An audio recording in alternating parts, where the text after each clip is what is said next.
is a written document information in order to meet a student's unique educational needs. IEP goals must be aligned with grade level content standards for all students with disabilities and include information regarding consistent reporting on students' progress as well as transition to adult life. Families who believe that the New York City Department of Education has failed to provide their child with a free and appropriate public education can file a due process claim.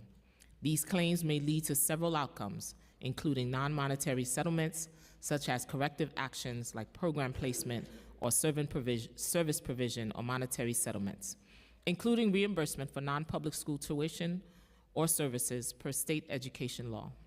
These claims are often referred to as Carter cases. The committee has held a hearing on this topic in 2022.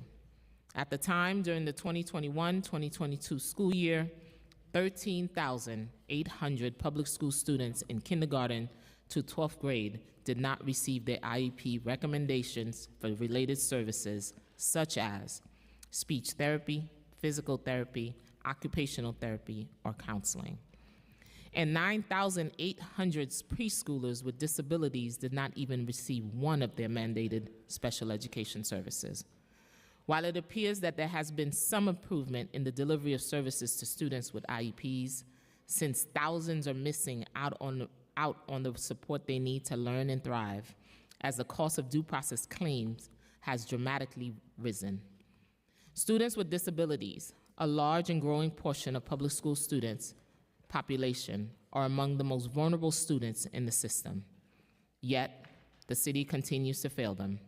Many students wait for months for an appropriate classroom, teacher, or therapist, or just never receive their mandated support, leading to chronic absences. Moreover, there are significant discrepancies in provision of special education services in predominantly Black and Hispanic, as well as low-income school districts across the 5 boroughs. Additionally, a significant number of preschool special education students who are at a critical age in development are not receiving all of their IEP mandated services. All public schools serve students with disabilities, while most students with IEPs attend their zone or district schools. Some attend one DOE specialized program in district schools such as NEST, Horizon, or PATH, while others attend D75 programs. DOE special education program and service delivery models include general education classes, which are taught by general education or content area teachers, and include students with or without IEPs, include supplementary accommodations, aid, assistive technology, and services as needed. ICT, integrated co-teaching service, which involve a general education teacher, a special education teacher working together in the same classroom to support students with IEPs. SETS, special education teacher support services, which provides specially designed instruction either directly to students or indirectly through consultation with general education teachers. A special class which consists solely of students with IEPs who have similar needs receive primary content instruction from a special education teacher. Special class and small class program in specialized schools which cater to students with significant needs by providing instruction in small supportive settings. This includes the majority of students participating in D75 programs, which provide highly specialized instructional support for students with significant challenges. Specialized programs, which are not available in every school, are designed to meet specific needs of certain student population. Examples include academics, career, and essential skills.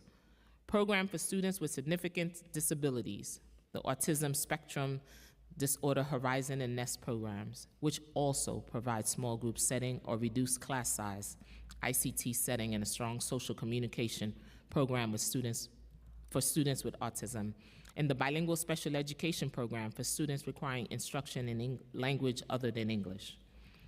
Now there's more to be concerned about, with Trump, who pledged to dramatically scale back the federal government's role in education policy. Back in office.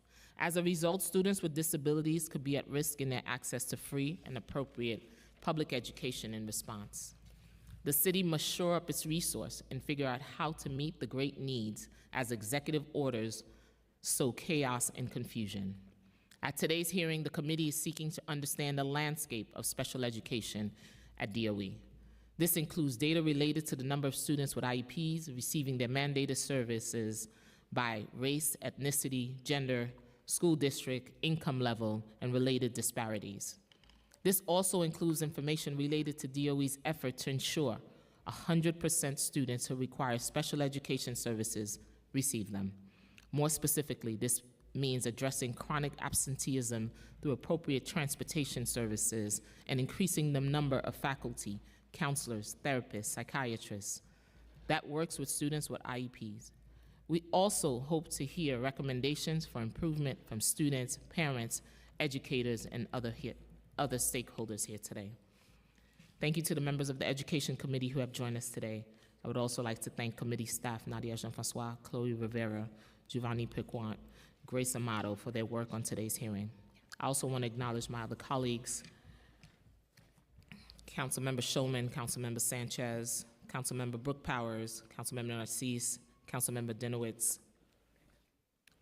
Councilmember Hanks, and Public Advocate Williams. Before we swear in the administration, we will also hear remarks from Public Advocate Jumaane Williams. Thank you, Madam Chair. Good afternoon. My name is Jumaane Williams, Public Advocate for the City of New York.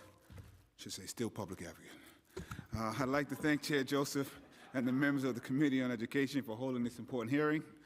Under the Federal Individuals with Disability Education Act, or IDEA, all eligible students with disabilities are entitled to a free, appropriate public education and special education services.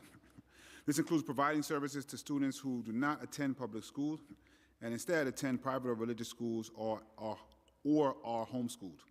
It is an understatement that New York City is failing to meet these standards, leaving many children without services, falling behind, or unable to attend school at all. Many students with disabilities face barriers to education even before they enter the doors of the school. The city is currently experiencing an understaffing crisis among occupational therapists, physical therapists, speech therapists, and counselors. Many students cannot ride the bus without a paraprofessional and sometimes a nurse, but there are simply not enough to go around, leaving many students stuck at home unless a caregiver can find alternative transportation. Additionally, every year when school starts, students who require transportation and their parents report delays in being granted bus services, leaving many families without busing on the first day.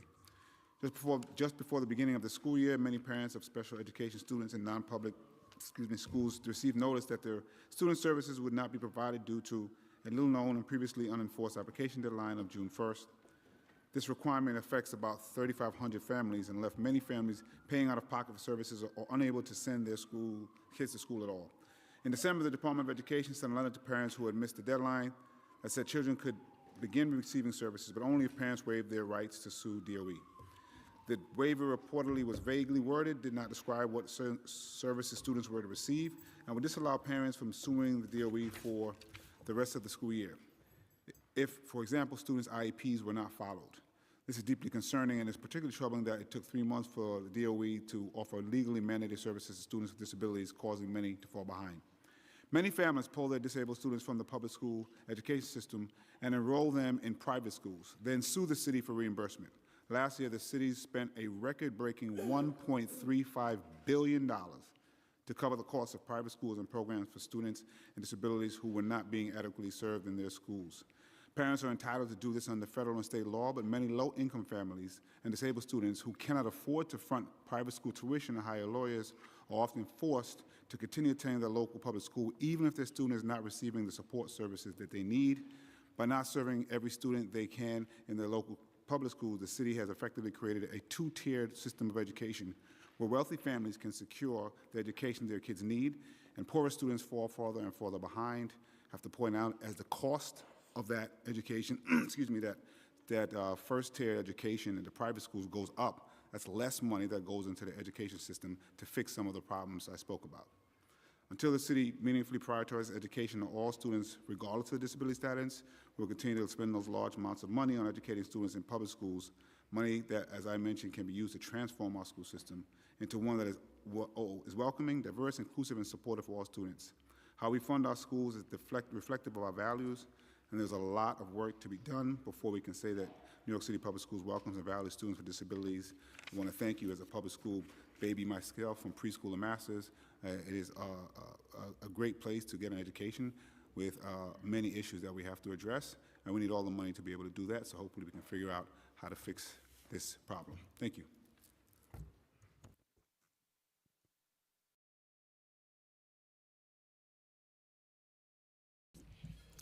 Finally, I would like to remind everyone who wishes to testify in person today that you must fill out a witness slip, which is located on the desk of the sergeant at arms near the entrance of this room.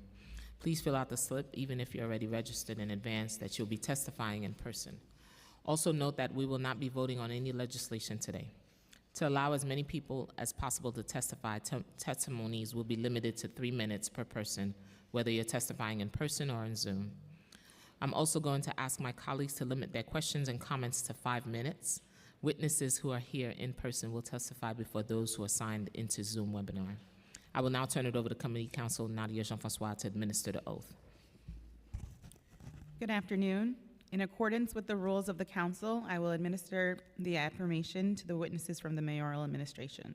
I will call on each of you individually for a response. Please raise your right hand, as well as anybody here for Q&A in the back for DOE. Do you affirm to tell the truth, the whole truth, and nothing but the truth before these committees and to respond honestly to council member questions? Christina Foti? John Hammer? Susan Sanchez? Liz Vladek? Jessica Wallenstein? Amy Way?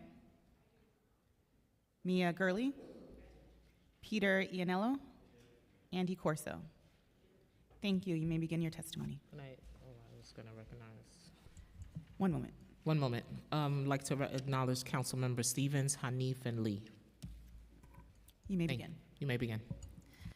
Good afternoon, Chair Joseph and all members of the City Council Committee on Education. My name is Christina Foti, and I am the Deputy Chancellor of the Division of Inclusive and Accessible Learning, also known as DIAL. I am joined by Liz Vladek, our General Counsel, John Hammer, our Chief of DIAL, Suzanne Sanchez, Chief of Special Education, and Jessica Wallenstein, Senior Executive Directors of the Committees on Special Education, and other wonderful colleagues. Thank you for the opportunity to update the committee on our efforts to ensure that students with disabilities have access to inclusive and accessible schools. The Council's support has been crucial. I especially would like to thank Chair Joseph for your leadership. I sit before you today as the Deputy Chancellor of a division created by Mayor Adams to center every decision we make on two historically underserved populations, students with disabilities and multilingual learners. Today, we are here to speak about our students with disabilities. There are roughly 185,000 school-age students with individualized education programs, also known as IEPs, in New York City public schools, 26,000 in charter schools, 11,000 in state-approved non-public and hospital settings, 6,000 unilaterally placed in private schools, and there are another 40,000 students with individualized education service programs, IEPs, in private schools. In addition, New York City public schools annually serve roughly 32,000 preschoolers with IEPs, in total 300,000 students. New York City public schools continue to prove in compliance with the Individuals with Disabilities Education Act, known as IDEA. While we remain committed to getting full service, last year, 92% of our school-age students were fully receiving their mandated special education programs, the highest percentage ever recorded. Today, I'm encouraged that New York City Public Schools is fully serving roughly 5,000 more students this school year compared to the same time last year, continuing our progress despite the ongoing national teacher shortages. Our related services continue to achieve strong provision rates of approximately 95%, supported by over 7,000 speech, occupational, and physical therapists, including more than 400 new hires this school year. We are deeply committed to ensuring that students have access to the services they need, no matter when or where they learn. To that end, we have launched 19 weekend sites across all 5 boroughs, providing students and families with access to critical related services. These include, for the first time, students parentally placed in private and religious schools, as well as services provided on Sunday. We have also opened 8 additional after-school sites throughout the week to further ensure students are receiving the support they need to thrive wherever they are and whenever services are needed 7 days a week. As an educator and a sister to an adult brother with a significant intellectual disability, I am deeply committed to ensuring an equitable path for all students where gifts and talents are celebrated, not only tolerated.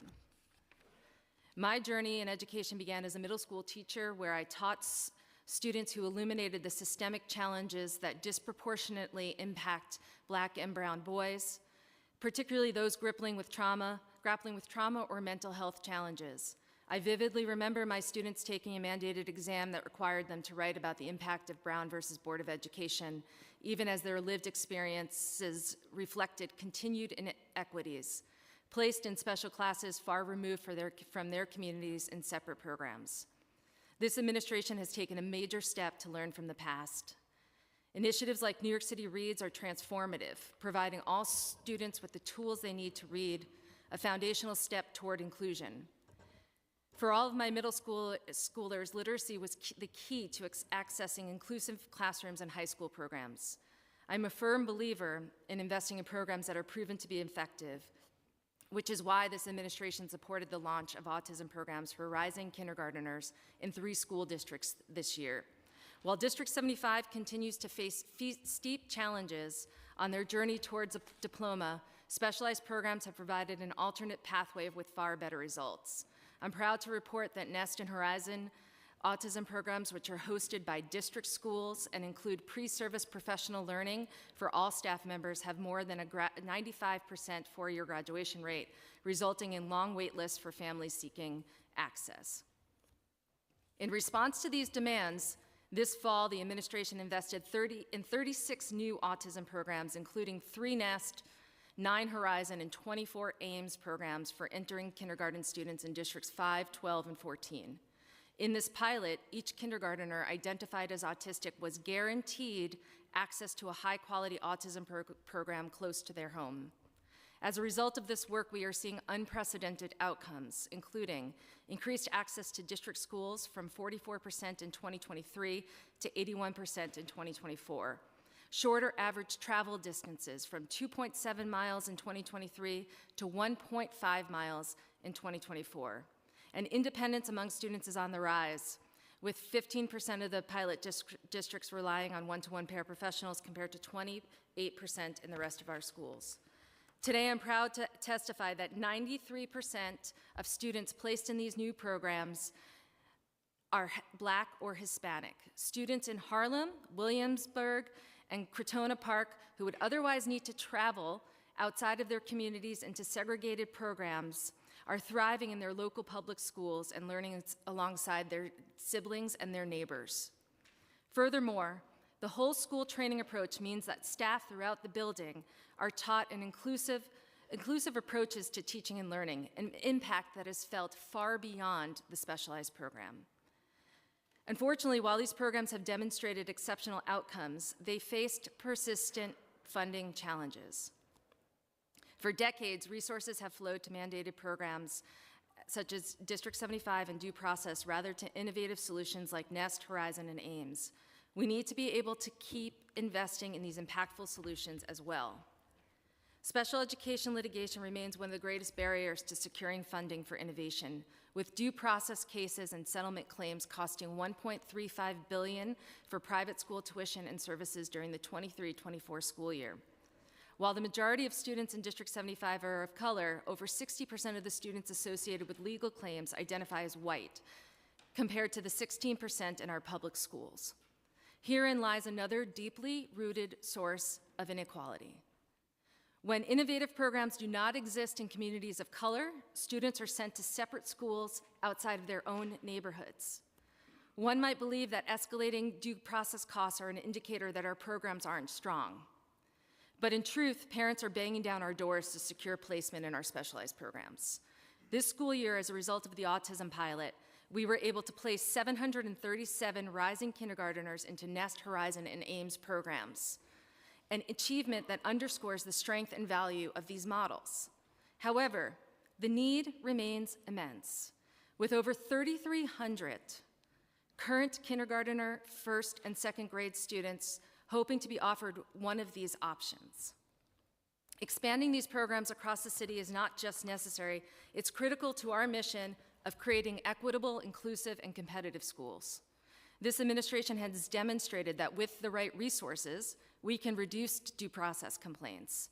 After observing an astronomical increase in requests for enhanced rate special education teacher support services, known as SETS, it became necessary to proactively arrange this service for students in non-public schools while implementing fraud controls and enforcing long-standing deadlines. In response, last July, New York City Public Schools took a bold step by more than doubling the standard hourly rate for our SETS teachers, an initiative designed to expand access to specialized instruction for families choosing non-public schools.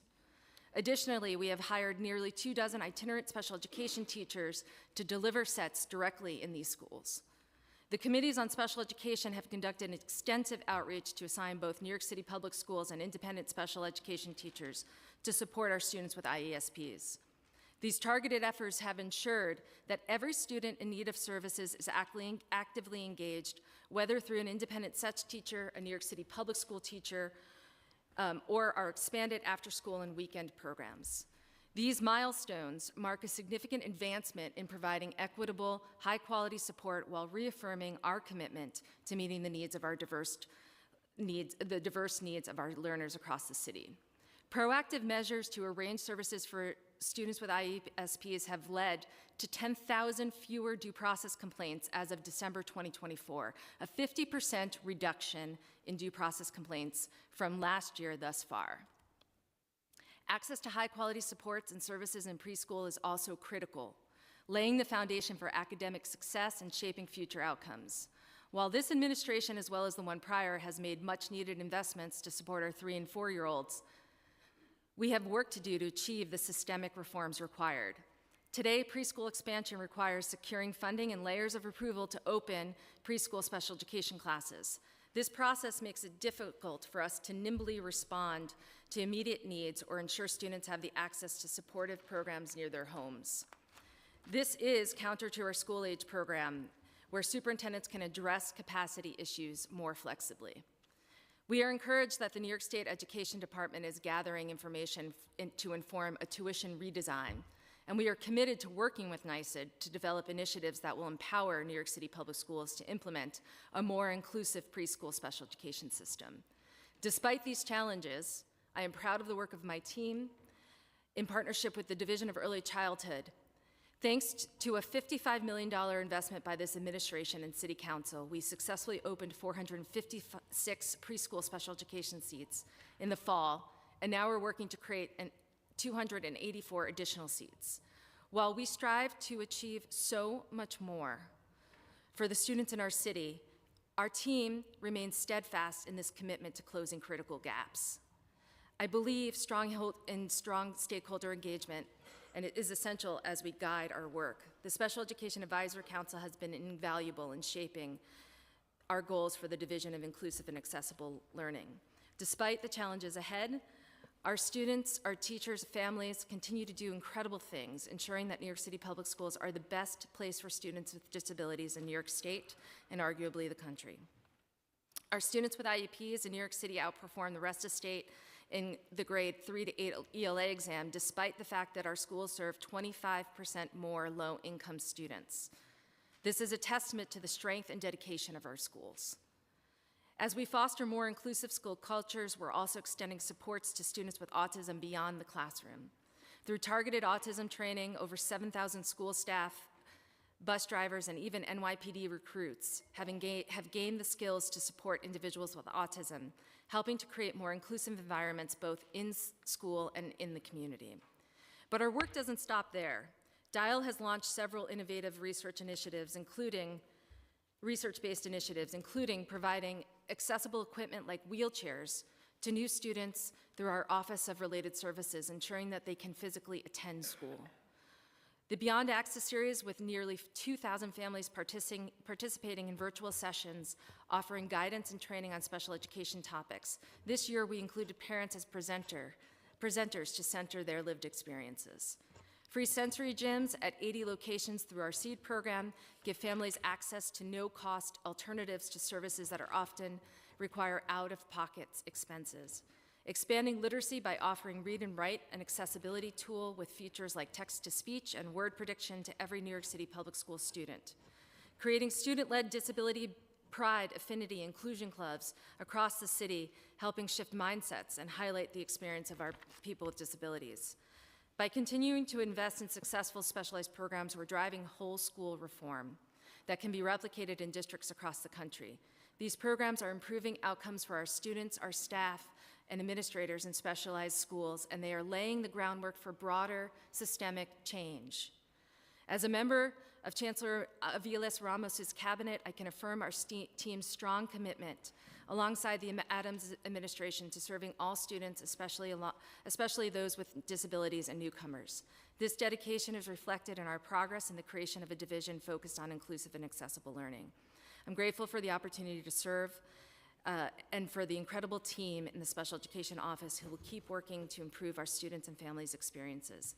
Thank you as well for the opportunity to testify today before the Council. Thank you. I'm going to yield my time to the public advocate. Thank you so much, Madam Chair. Much appreciated. Thank you for the testimony. My first question, I wanted to get a better understanding of how much using third-party vendors or contractors to provide related services has impacted the school budgets.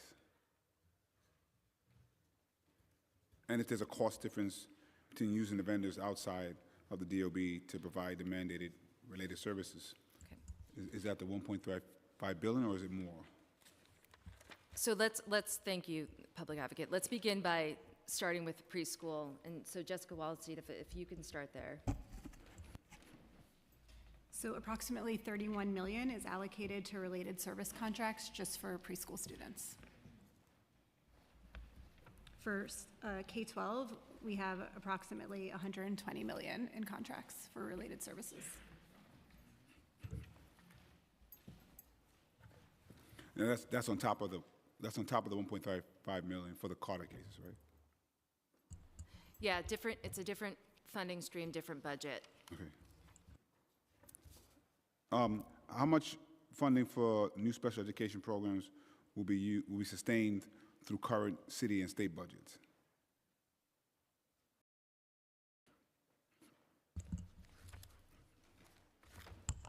For our specialized programs, our current budget, excuse me, Public Advocate, I want to make sure I give you the right number here, is $373 million approximately for special. How much is it? $373 million for our specialized programs. That's the programs in the schools. Those are school-based programs that we discussed, like Nest, Horizon, Ames.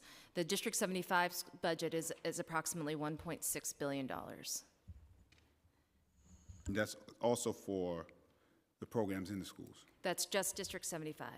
Okay. And how much do you need, do you think, for the District 75 and for the other programs you just said? Well, we're able to operate based on that $373 million, our specialized programs, which serve 4% of our population, and that's a total of 7,000 students. The District 75 budget serves 26,000 students, and the remaining 80% are served in Districts 1 through 32.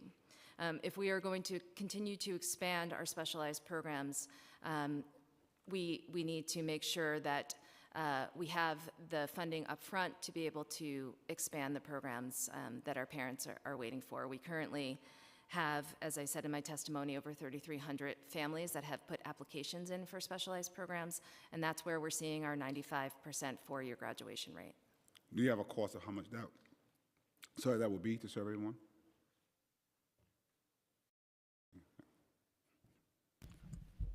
So we're in active conversations with our partners in OMB and City Hall on costs associated with additional related service providers and special education teachers. Okay. So right now we don't have a number basically. Okay. How much funding goes to impartial hearings and legal for litigation of due process? Thanks, Public Advocate, for your question. The $1.35 billion that you noted earlier covers all of the costs involved in due process. I want to make clear that IESP cases are a far larger number of the cases filed, but in general, that number represents transportation, services, legal costs, legal fees, as well as tuition payments. I'd also like to note that our $1.35 billion does not include the budget of the Office of Administrative Trials and Hearings. Some folks may recall that several years ago, we were having trouble timely processing due process cases because of the explosion in the number of cases filed. The city and the state worked together to set up a permanent full-time tribunal at Oath, the first of its kind. They have staffed up with dozens of employees, administrative law judges, who are able to move these cases much faster, but the cost of doing so is not part of that $1.35 billion. Do you know how much that is? I do not. And if I may say one other thing about the $1.35 billion, we are trying to we're trying to get a better handle on the actual cost of due process cases in the particular service year. So the $1.35 billion actually represents payments that we made not only for last service year, the same school year, but for prior service years as well. And just so I had a question about some of the letters that were sent, so I hope that will probably be covered, and I appreciate the chair giving me some time, so I won't ask about everything. But with these cases, I do want to understand more. Is it that parents come and try to get the services, are unable to get the services, or they've tried it and the services didn't meet their needs? Or are those steps skipped and we automatically go to the lawsuits? We've seen both, and in the last several years, before this school year, we had seen an increase in the number of cases that were filed as a due process matter before we had really been in touch with the family. So, and why is that allowed? And is there something we can do to prevent that? Well, yes, actually, we've taken a long list of steps to try and prevent that. The efforts, the June 1st deadline that you mentioned earlier is actually just one piece of a large set of efforts this year to really change how we are providing IESP services. What the data shows us is that the number of those cases jumped very significantly, very quickly in a short period of years, and that the IESPs involved in those cases have a very high percentage of SETS recommendations. About 70% of these IESPs have a SETS recommendation.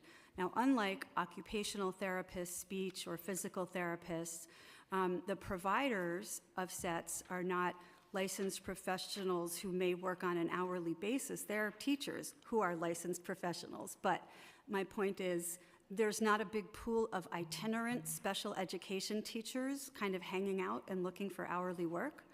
And so a lot of families who were looking for those SETS services, we ran into a supply problem for an explosion in demand.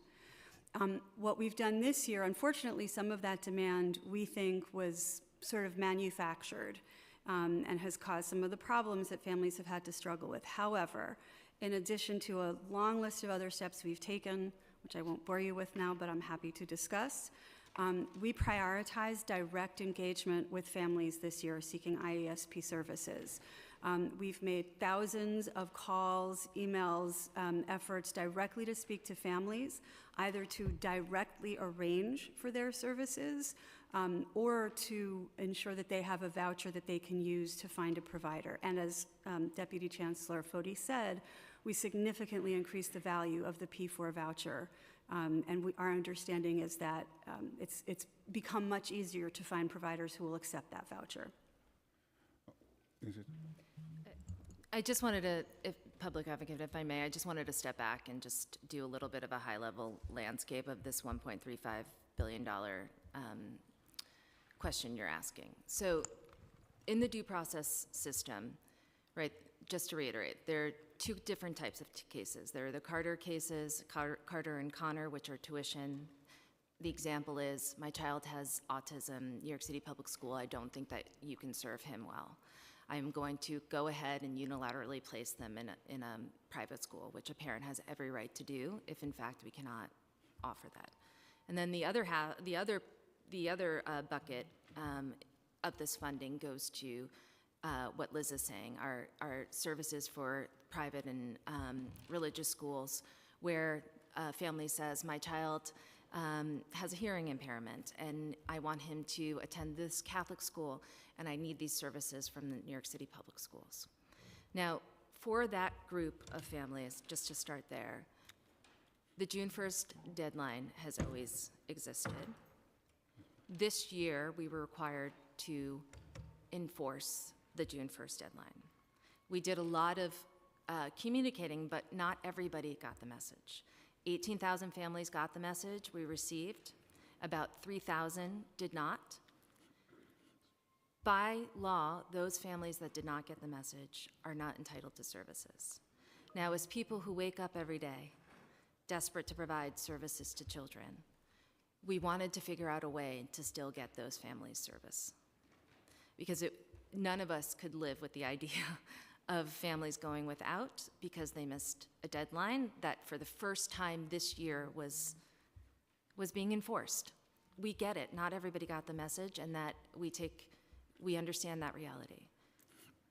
In order to get those families services, we had to ask them to sign a waiver. The reason being that if they did not sign the waiver, they were not going to be entitled to the service because New York City Public Schools would be required to provide, we wouldn't stand up in any litigation, and thus far, as a result, we wouldn't be enforcing the deadline, and we wouldn't be able to hold ourselves up against that, again, in light of it. And I'm not saying that well, but please ask any clarifying questions. And the waiver was to say, yes, we got our services, and we're not going to be looking to go backwards in time. That waiver is only for this school year. A parent maintains their rights in the upcoming year. We have posted the guidance, and we really believe that every family we're going to be emailing, sending home via a hard copy mail, those information about IESPs and how to get them moving forward. We do not expect this issue in the upcoming year. And the waiver was, sorry, go ahead. No, I was just going to say, I don't want to overstand the courtesy I received, so I appreciate that. Yeah. And I appreciate everything you're saying. I just want to just be on the record that we're almost spending the same amount for the private as for the charter, as the Carters in the District 75, which is just unsustainable. And I want to make sure everybody gets the service they need. But if there are places where people are not even trying to get that service and just automatically going to litigation, that is a problem, in my opinion. So whatever I can do to assist.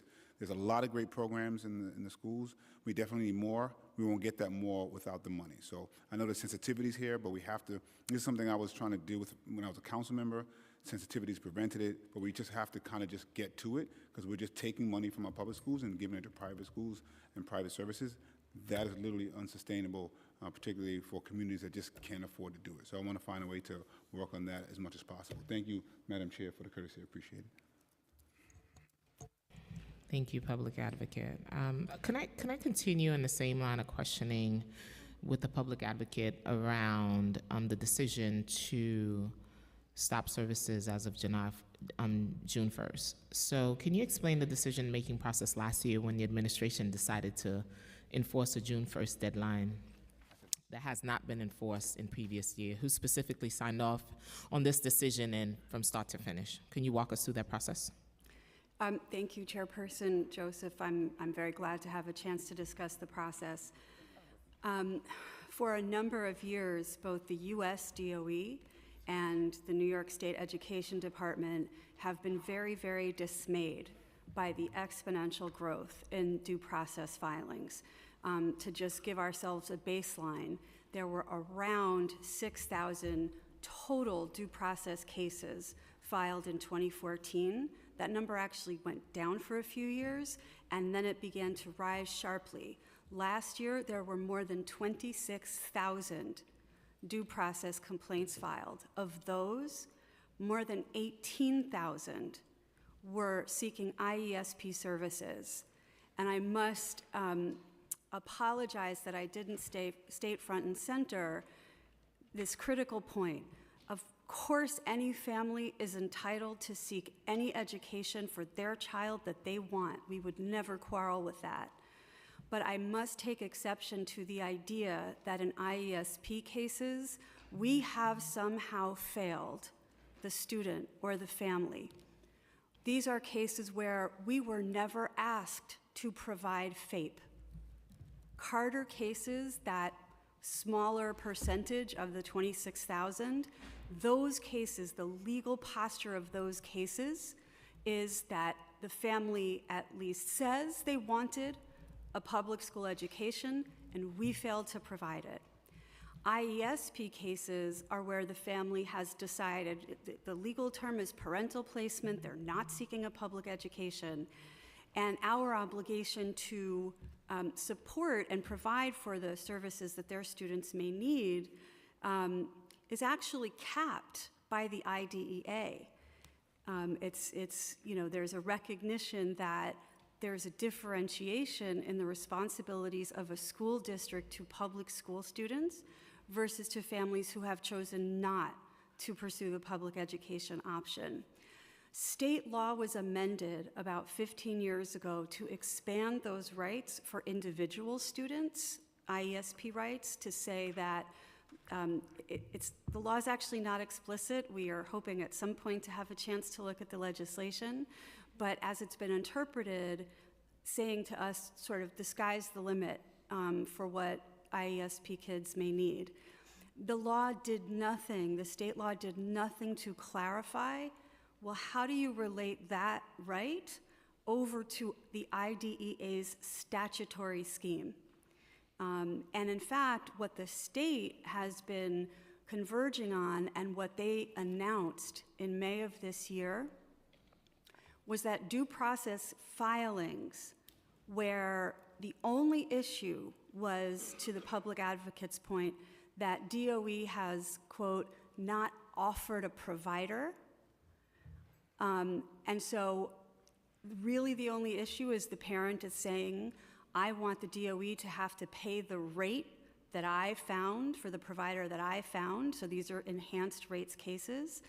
The state issued a rule clarifying its view of the law, which is that those cases requesting an enhanced rate are not entitled to due process. Now, that specific question is currently being litigated in state court.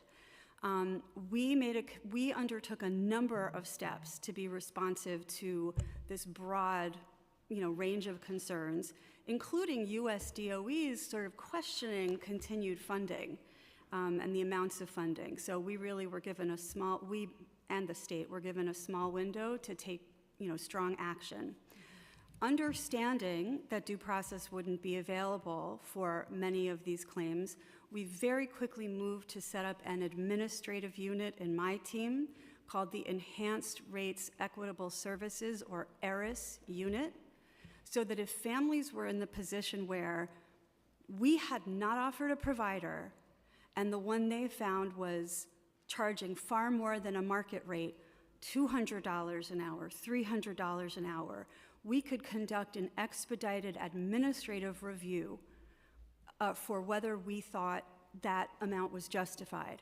Part of that review and part of the state's lawmaking, or rulemaking, acknowledges that there have been far too many fraud indicators in IESP due process filings.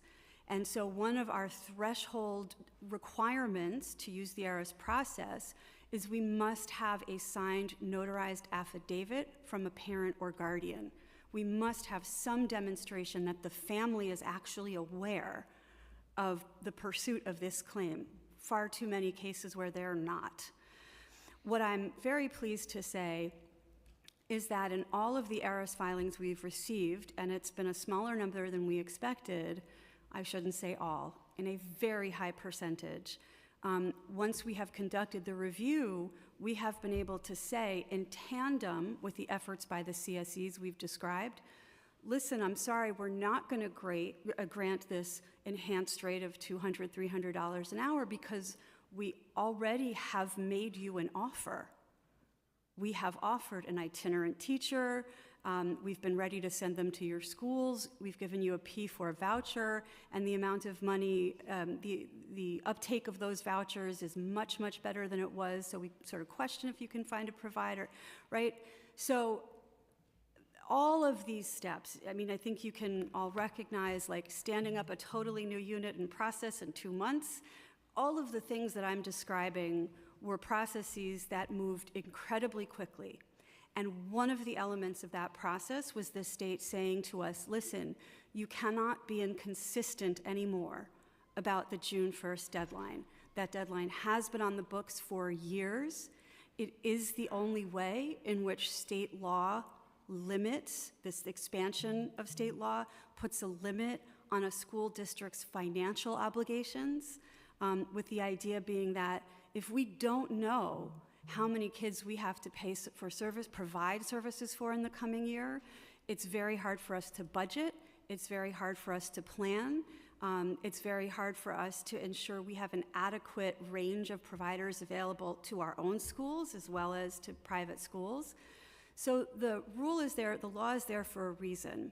The fast-paced nature of needing to tackle the growing and serious concerns did put us in a position where we had to enforce the deadline, and we were not able to wave a red flag around saying, hey, everybody, we know we haven't been rigid about this every year, but we're getting serious now. We didn't. What is the cost? The cost. What's the cost to fully reverse this decision in moving forward? What's the attached number that you had to use because now you put in a June 1st deadline and everybody's saying, hey, we didn't get it, we didn't know about it? What is the step moving forward in making sure that information arrives to your providers in a timely manner? And how much is it costing us? So let me take the second part of that, or sort of the middle part of that question first. As Deputy Chancellor Foti noted, we've undertaken extensive efforts to make sure that everyone is aware of the June 1st filing requirement. There's a guidance on our website. We are talking about it with our Committee of Non-Public Schools. Frankly, we rely on the private schools where there are a lot of kids with IEPs to spread the word. They have much more direct access. Are you doing community engagements as well? Yes. Are you reaching out to stakeholders, making sure they are aware? Absolutely. And we are, as DC Foti said, working to directly contact every family that we heard from this year. If we have an email address for them, that's what we're using. If we don't, we're relying on snail mail. But I also do want to come back to the data, which showed us that the overwhelming majority of families to whom this applies did understand the requirement and did comply with it. That doesn't relieve the stress for a family that didn't meet the deadline and trying to get their students served. We understand that, which is why we're providing services notwithstanding the lack of timely filing. In terms of your question about cost of this policy change, now that it's abundantly clear to the whole world that this deadline exists, I don't expect it, the June 1st deadline, I don't expect it to save us any money at all. The more cases that we receive a notice for, the more cases we will be legally obligated to provide for. So you don't have a number as of yet, that how much it's going to cost?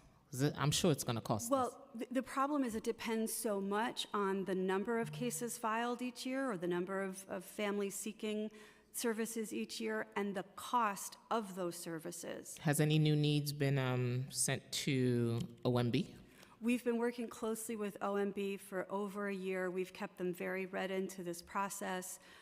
They understand, they've supported us in needing to hire the itinerant teachers that DC Foti and I have both referred to. And more broadly, Chairperson, when we think about the budgeting for due process cases, right, we're like training ourselves not to say Carter anymore. When we think about the budgeting for due process cases, this has been an incredibly unstable environment, right? When you go from 6,000 to 26,000 in 10 years, when you go from, we haven't talked dollars yet, but 10 years ago, the 1.35 billion number, that was $187 million, right? The number of Carter cases, students for whom we pay tuition, is not going up at a dramatic rate, but the per student cost is. We saw it was $70,000 per student, so that takes away from our investments in our public schools. Yes. Can you give us a number? Tell me the number on your Connor cases. How many Connor cases do you have versus Carter cases? Because you guys always bundle them together. We would like to see them separate. I understand that, Chairperson. You're not going to like my answer. I wish I had one you would. We don't track the distinction between Carters and Connors. We don't have that data. But they're two different things. Well, One is monetary versus non-monetary, correct? with due respect, I'm not sure that's completely accurate. And here's what I mean. So explain. Yes, thank you. For a variety of reasons, first and foremost, the pendency obligation that we have once a student's got an IEP. Payments are ongoing. Payments are rolling, even in the scenario where a family files a due process claim for this school year, and we eventually, let's say they file in September or July, September, the case is heard in January, there's a decision in March that says, no, DOE did offer FAPE this year and shouldn't have to make this payment. We don't get the money back. We've been making the tuition payments on the schedule of the school, and we don't get the money back, notwithstanding that it turns out we had offered an adequate FAPE. So I think, and I would like to follow up and hear from practitioners if we are not seeing certain cases, but I think that the concept of Connor cases, where the idea is families cannot afford to pay the tuition up front, I think we've mostly mitigated that problem. So again, you don't have the data to tell me the differences and how much you're spending on Connor cases versus Carter cases. No, we don't. And you will get that information to me because I will write up a follow-up to those questions. We will do our best to provide something comparable. That data is going to be very important because currently right now, as a whole, our Carter cases are $2.2 billion. That's a lot of money to be taken away from public schools, investing in other spaces when we could provide the services in our public schools, related services and all of that, right? I'm gonna get a little antsy because this is not the first hearing I've had and I'm still not getting the right answers. And I've always asked for the right answers. What is the difference between Connor cases, Carter cases? How much is it costing us? These are taxpayers' dollars. We must answer to them. So when you come before me and do not have those answers, I'm not liking this right now. I'm going to pass it on to my colleagues. Councilmember Shulman. And I'm recognizing Councilmember Gennaro, but I will come back. Thank you. Councilmember Shulman. Thank you very much, Chair. I also agree with the Chair that the Carter case is now almost $2 billion, and we should be able to provide those services in our public schools. And I have, by the way, I have D75 classes in my district that are excellent, and they should be visited by DOE to see how we can replicate those. I think that would be really important. In October 2024, New York CPS announced a tentative agreement to provide wage increases for early childhood workers across New York City, including those in CBOs. This agreement includes a compounded wage increase of 16.21% over 5 years with retroactive annual increases of 3% starting from October 2022, a $2,000 ratification bonus, and a minimum wage of $18 per hour. However, the agreement excludes staff at early childhood special education programs and CBOs. Why was staff at early childhood special education programs and CBOs excluded from the agreement? So we are aware of the importance of parity for all early childhood teachers, particularly given some of the challenges that Deputy Chancellor Foti laid out in her testimony. We are confident that the Division of Early Childhood and our partners in City Hall are prioritizing this work, and we are in ongoing conversations on the topic. Can you describe the biggest challenges you face as you work to meet the needs of preschoolers with disabilities, including providing them with evaluations, IEP, meetings, services, and classes?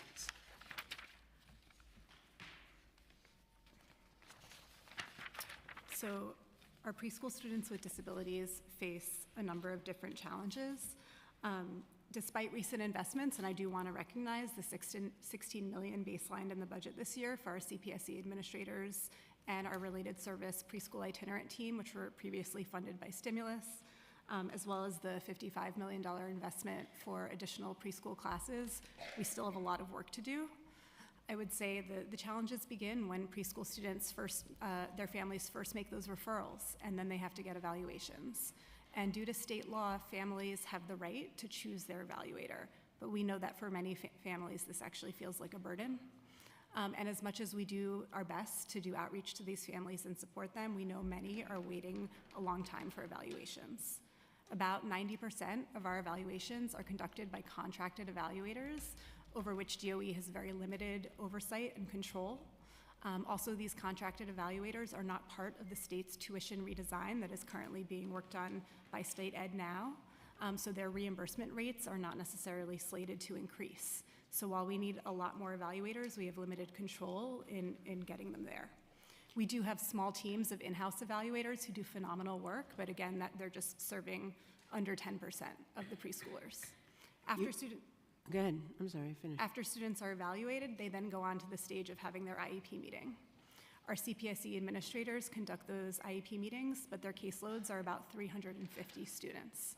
So you can imagine that they're not able to give each family the close contact and support that they deserve. Once those IEPs are written and students are entitled to services, we face shortages both in terms of seats as well as related services and special education itinerant teachers. Our funding structure is such that we are heavily reliant on a contract industry, and contracted providers are not so incentivized to work across our early childhood program where there may be 1 or 2 students, for example, in a CBO with an IEP. Getting a provider to get a full caseload in that structure is hard. So we really do face challenges every step of the way. So you mentioned in your response that you do outreach. What kind of outreach? So our CPSCs, there are 11 CPSC offices across the city, 2 to 4 in each borough. And we have community coordinators who are reaching out to families after they submit a referral, checking in to see if they would like support, scheduling an evaluation, making sure they understand the next steps. This has been a bit of a pen and paper process because we've had such antiquated systems, but some wonderful news is that we just launched a new data system. And while we're still transitioning into getting used to it, that will allow us to red flag families who are stagnating in that process, and we'll be able to reach out to them and assist them even more.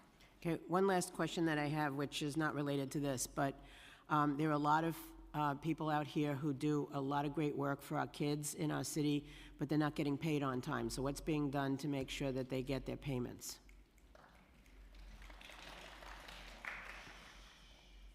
So I think you're referring to the invoicing process for our early childhood CBOs. And I would leave it to our colleagues in the Division of Early Childhood who are expert at that, and I know that they're doing a tremendous amount of work to reduce the lag in payments, and I'm sure we can follow up with more information.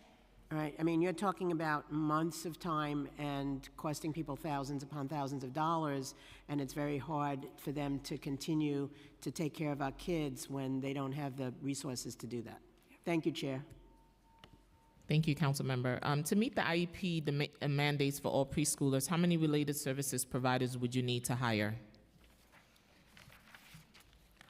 So right now, we have related service providers staffed in our self-contained special classes. If we wanted to also staff related service providers in all integrated classes, we would need about 246 additional providers. When it comes to our general education classes, we would need even more. This new RFP that we are issuing will create improved payment structures to incentivize contract providers to support our students in gen ed. But certainly more providers on staff would be helpful. How much is New York City Public Schools spending on contracted preschool IEP evaluations? I don't have the number for contracted evaluations. And you'll send that to me. But we can follow up with that. How many more New York City Public School evaluation teams do you need to provide all preschoolers with a timely evaluation, and how many individual evaluators do you need? So we currently have 21 prac teams, each made up of 3 clinicians, so 63 in-house evaluators who do less than 10% of all evaluators. So you can do the math there. We would need quite a few more. I think realistically, in a year, we can almost double our amount of prac teams, and over 4 years do even more than that. And earlier, Councilmember Shulman asked for the evaluation. What's the timeline when a preschooler comes into your system, say, hey, I'm looking for special education services? What's the timeline for that child to get evaluated, and how long does it take for that child to get a seat? So on average, from the point of referring, a student then begins their first evaluation process on average in 30 days. Okay, from start to finish? So 30 days, next steps? So once evaluations are complete, we work as quickly as we can to schedule that IEP meeting. It can take a couple of weeks, but once the evals are done, we do everything that we can. I can get you average day numbers. I only brought the first one around evaluations.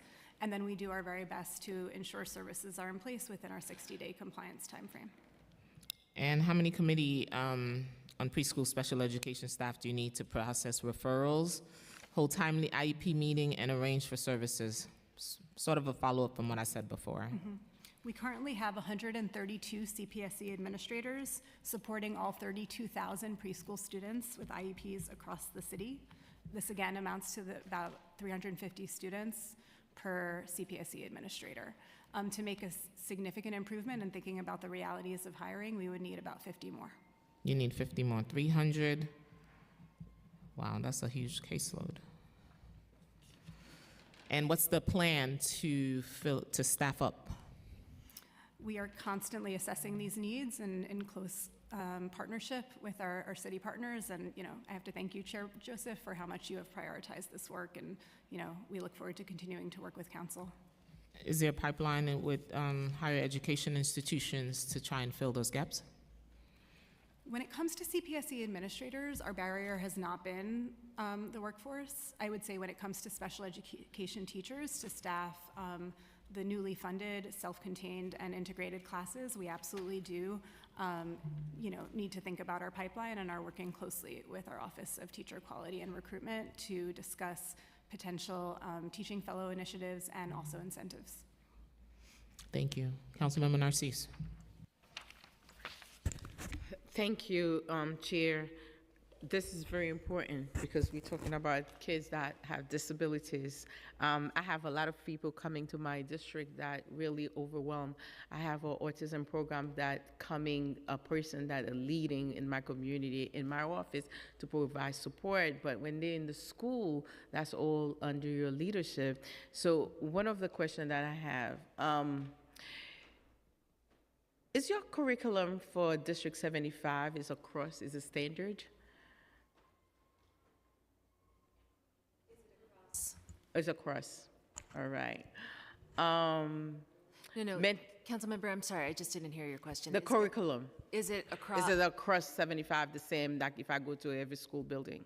So with regard to New York City Reads, District 75 has been adopting the New York City Reads curriculum. But as you know, the needs in District 75 are quite they're a broad, range of needs. And so, for instance, if a child is learning activities of daily living skills like how to get dressed, how to fold clothes, how to do laundry, that's not going to be the same curriculum as a child, for example, who's close to grade level. Mm. For mental health, how does the DOE ensure that mental health considerations are integrated into the teaching approach for the student with developmental delays? Are there efforts to balance compliance requirements with strategies that prioritize students' emotional and psychological well-being? Yes. So I'm going to begin the answer, and then I'll hand it over to Suzanne. But to your point, it's essential that we prioritize behavioral and social emotional needs. I don't know if folks are aware, but when we formed the division back in June, we said that we would be transitioning District 75 over to our division in January. And so as of this week, we've transitioned District 75 under our oversight, which we're really excited about. supporting kids with behavioral challenges is difficult, mainly because those kids are at the intersection of disability and mental health. And typically, when students have behavioral challenges, the most significant challenges, that children are referred to District 75 for those supports. But as you see, as you work with different agencies across the city, some of our most challenging issues as a city are when two agencies intersect. And so we're proud of the work that we've done with DOH-MH to provide mental health services to our students. However, there's certainly much more work to be done. As a division, we are visiting programs that provide high-quality mental health and behavioral supports, both in the city and outside of the city, to learn how other school districts and other programs are working with mental health partners to bring more clinical support for children with more significant psychiatric and mental health needs. I have so many questions, but I'm going to go quickly. There has been an increase in students' requirement for one-to-one in the bus paras, because we talk about paras a lot. Due to challenging behavior, they put the paras. What strategies are being used to address this trend? Because we have more. Are there escalation technique from DOE? Contracted vendors being implemented in the school? And if not, what are the barriers for those? I'm going to jump right into that. And I want to say that as a parent of an 18-year-old who recently graduated, I'm very focused and clear on the challenges around mental health and how important these supports are for all of our children, and appreciate raising that topic here. DIAL, our new division, focuses on training school staff on intensive behaviors. We have also trained over 7,000 school staff, bus drivers, bus attendants, and as Deputy Chancellor Foti mentioned in her testimony, NYPD cadets and NYPD recruits and our school safety officers as well. We're also training school staff on therapeutic crisis intervention for schools, which is an evidence-based researched method on supporting challenging behaviors. This year, our PATH program has grown. The PATH program is a program specifically designed to support young children, typically boys of color, who have an emotional disability classification.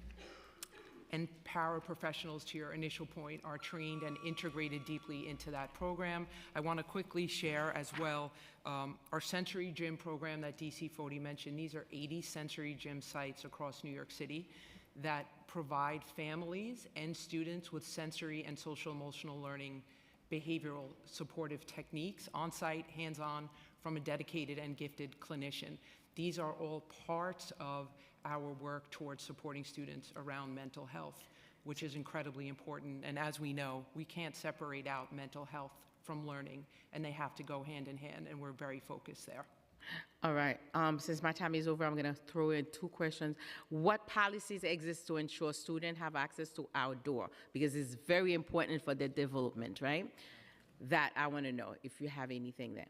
Self-advocacy and inclusion. What step, if any, are being taken to incorporate neuro-affirming model into the DC 75 schools, as many neurodiverse students are often segregated? Yeah, and in terms of outdoors, we'll get the specific regulation on that to you around that, but we certainly know that movement enhances learning, and are working with schools to ensure movement opportunities for all students during the school day. And our 80 schools that have a sensory gym utilize that space during the school day as well for movement.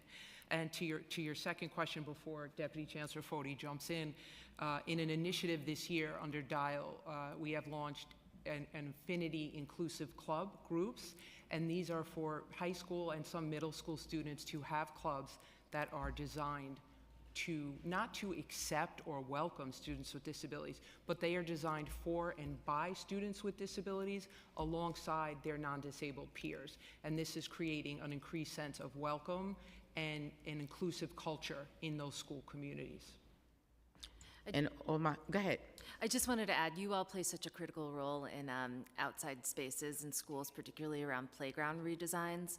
And I just want to encourage you to keep the conversations up with our facilities office, because we have more and more playgrounds being designed with sensory needs in mind, and parents and children love those spaces, and we really appreciate all the advocacy to help schools do more and more with their outdoor spaces. And the advocacy, I'm going to leave it on that because we want to know, because parents, the reason, all my questions are inspired by people coming to my office. It's not me thinking about out of the box.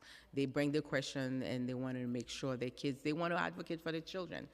All right? So thank you, Chair, for the extended time. Thanks. Thank you, Councilmember. I want to stay on that same line of questioning around students' behaviors and challenges.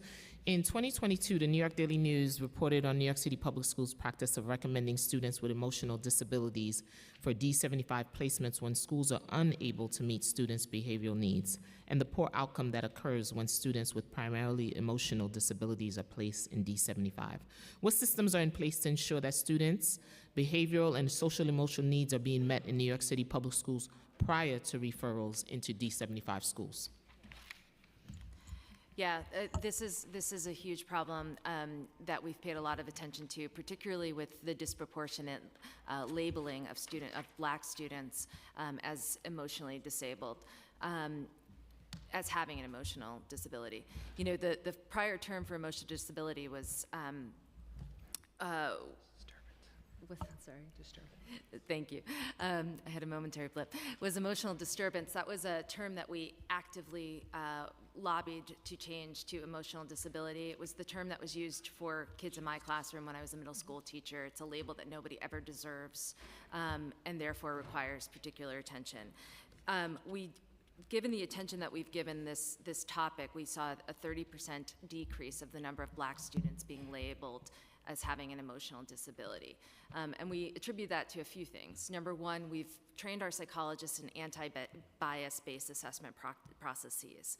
You know, for years, right, for decades, IQ testing has been flagged as inherently biased. And therefore, we added to our psychologists' toolboxes assessments that allow for more accurately capture the needs and strengths of students, and that has made a big change in the numbers we're seeing around that classification and the inappropriate labeling of our Black students as having a disability. Suzanne mentioned the PATH program. The PATH program is one that we started to do exactly this, Chair. It's to take kids who have, in kindergarten, who have been exposed to traumatic events or ongoing trauma in their lives. They're 5-year-olds experiencing behavioral challenges. Typically, those kids would be routed to D75. And what we're doing is we're saying to families, we have a spot for you in our PATH program. In the PATH program, we received private funding to train all educators in the building in trauma-informed practice and care, which means that when a child comes in and is acting out, they know what to do to handle, and they know where that root cause, where the behavior stems from, right? Behavior is a form of communication. We know that as educators. You know that, Chair. So kids are trying to communicate something to us. We have to be able to know how to receive it. And so programs like the PATH program, where teachers are taught how to receive that information and then they know what strategies to use, are pivotal in making sure that our students stay in inclusive settings. If I could tell you one quick anecdote and we can move on.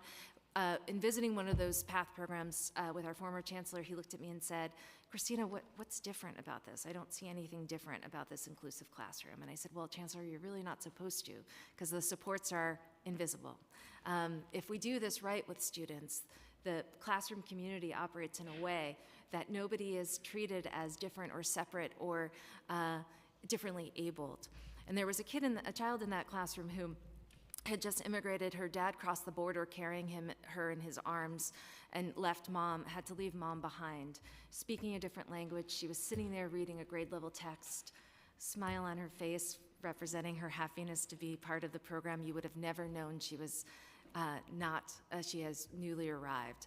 And that's because of the social worker that was helping that classroom, the occupational therapist that was helping that classroom, and the literacy curriculum that was in place to help support that classroom.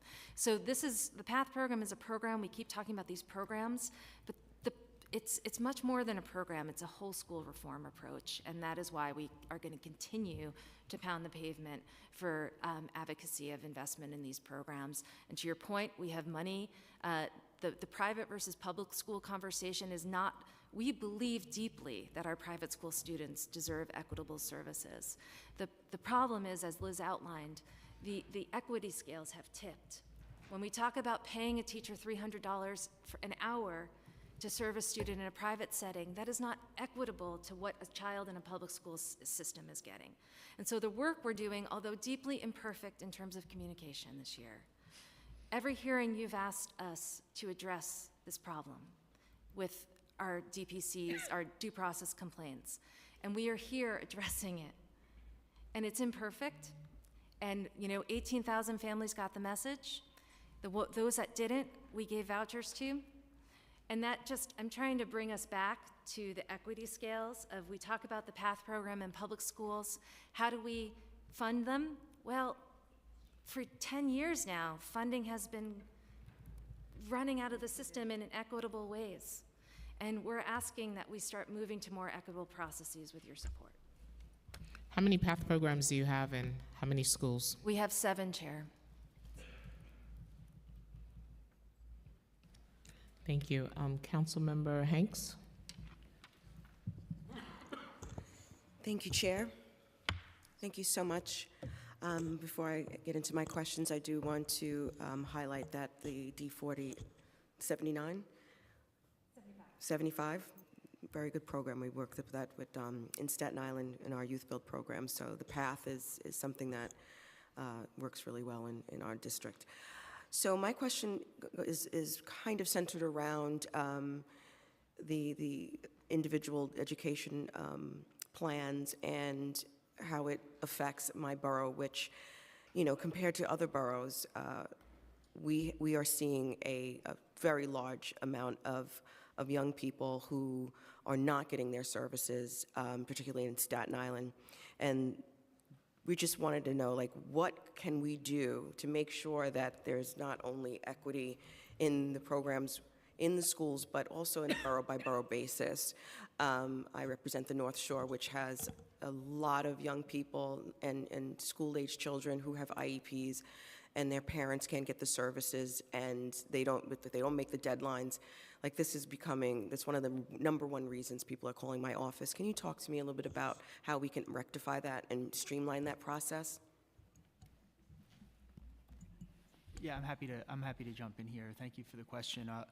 CSC 11 out on Petrides has been doing a great job of working with the Staten Island community in order to arrange IESP services. We always can improve upon that work, but the team there is really doing everything in their power to get those services arranged. As we had stated a little bit earlier, we're working we've worked to double the SETS rate for independent vouchers. That will allow families to identify standard rate providers a little bit more quickly and easily than in past years. And so really the work of CSC 11 is to partner with families to ensure that they're aware of the parental notice of intent timelines and then work to establish those services in advance of the start of school. Yeah. Okay, thank you. We're going to dig in a little bit on that as well. Thank you. Yeah. I apologize, Council Member. I wanted to add a little bit more to that, which is we know that this year in particular was a tough year for some families with students with IESPs. I described earlier the extensive overhaul and transformative processes we've had to go through because of the runaway costs and elements of the IESP demand. But we don't anticipate it to be a problem going forward. As I mentioned, we know that in the first place, most of the families that need these services were aware and did timely file their notice, but I'm saying this year was a tough year. We were put in a position of needing to shift policy without a lot of heads up or warning. But we have, to my colleague, to Chief Hammer's point, we have really bent over backwards this year, not just to do work through our CSCs, but to get information to families in any number of ways. And so there's guidance that we'd be happy to share with you right away that's on our website, that's also going directly to families and step-by-step walks families with IESPs through what is needed to file that June 1st notice, which, by the way, not onerous at all. There's no required form or format. There are no magic words. So we can follow up on the how of that, but we're comfortable and confident that families will feel much more prepared than maybe they were this year. Thank you, but I'm just going to push back a little bit because the outreach and the communication is simply not there. And so, you know, while I understand that you've accepted the fact that there has been a lag and we have issues, when a young person cannot get the services they need, this is not like, you know, a traffic ticket. This is something that has wide-reaching implications and impact on these families. So when we're getting the calls, they don't agree with you, and I would imagine if we had families here, they would not agree with you that the outreach, the communications, they're not being told anything, and there's just these denials. So I think we will continue this conversation, talk offline, because there has to be a really serious improvement. I appreciate you acknowledging the information and telling us that there is a lag, but that lag is not like a, you know, you paid something late. When we lag in getting services to our young people and our students and families, it has devastating effects. So we're just going to have to do much better. Thank you. And Councilmember, if I may, I wanted to add that for students in public schools, school-age students in public schools in Staten Island, historically and this year as well, they're receiving some of the highest levels of service across New York City. At present, over 95% of public school students in Staten Island are receiving their related services. Or it's over, obviously, as you know, thousands and thousands of children. And I wanted to also flag that we are very cognizant focused on our children and families who live on the North Shore. And our director of occupational therapy is very often flagging for me, our North Shore, North Shore, North Shore. And I'm very appreciative of that, constantly raising that up. We have a seed site, our Century Gym site, and a weekend academy related service site on the North Shore that welcomes students who are preschool through grade 12 and also welcomes IESP students. Thank you so much. Thank you, Councilmember. Councilmember Stevens? Oh, first, let me acknowledge Councilmember Lewis and Krishnan. Good afternoon. Thank you guys for being here. And I know Councilmember Shulman had already said about the late payments, but it's not just early childhood. I'm hearing from lots of providers across the city of lack of payments from DOE, and it's becoming a real burden. And I know that's not why we're here today, but it is all interrelated. Because even when we're thinking about paying people out, if they can't do the job, then how they'll be able to do it. So that is something we really need to look into, and I know I've been talking to Chair Joseph about it as well. But I just wanted to make sure on the record that it's not just early childhood that's not being paid. It's a bunch of the nonprofits who you guys are partnering with who are not being paid across the city, and that is a problem. But I just wanted to start with, I know you were just speaking about equity and how you know, you guys are trying to tip the scales of equity because it's just not here, and it's not, because when we're thinking about Carter cases, right, that's a parent who typically knows the system and is doing, knows the steps to take, has the resources, can take the time off to go to court, and that's not everyone. So that means that, you know, we've heard this, New York City public schools are still super segregated. It's probably more segregated than it was during segregation because of the way these things up, and things like this is part of it. And so I heard a lot of numbers, but I'm still confused about like what's the plan to get out of this. And I don't have a lot of time, so please do not filibuster me and just go on and on. I need concrete steps on what you're gonna do, like 1, 2, 3, this is the things we've done, this is what we're gonna do, because I'm telling you I'm gonna cut you off, so please be succinct.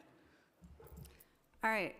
One, we're increasing rates for voucher. I think what you're mostly talking about are IESP cases. Correct me if I'm wrong. Yeah, I'm talking about just like even with the Carter cases, we were at $2 billion with Carter cases. And so thinking about what is the plan to reduce that, and how are we making sure that we have the staff, is it staffing, is it locations, like what is it, and what are the things that we're putting in place so that number can come down, because that is taking resources from my children, because I feel like I have not heard a plan. I'm like, well, what are we doing? Let me start by just correcting something on the record about the budget.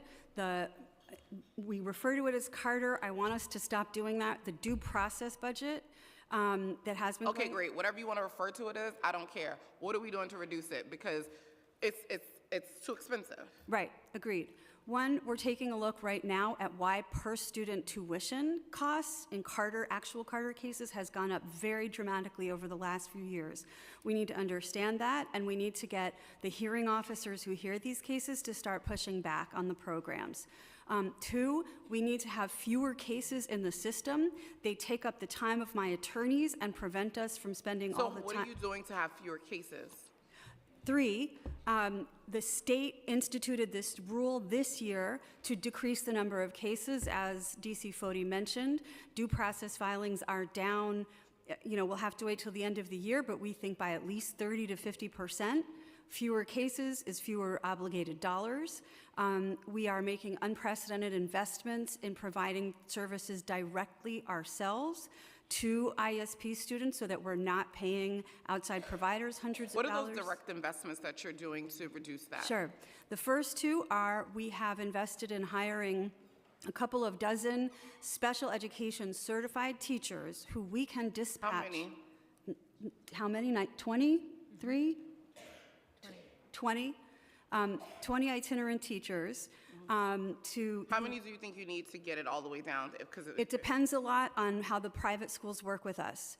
There is a high concentration of students with IESPs at a number of private schools. We would like to engage in consultation with them so that rather than working student by student, we can talk programmatic and schedule providers, because sets in particular can be provided in groups for many students, and we've been doing it individually in far too many cases.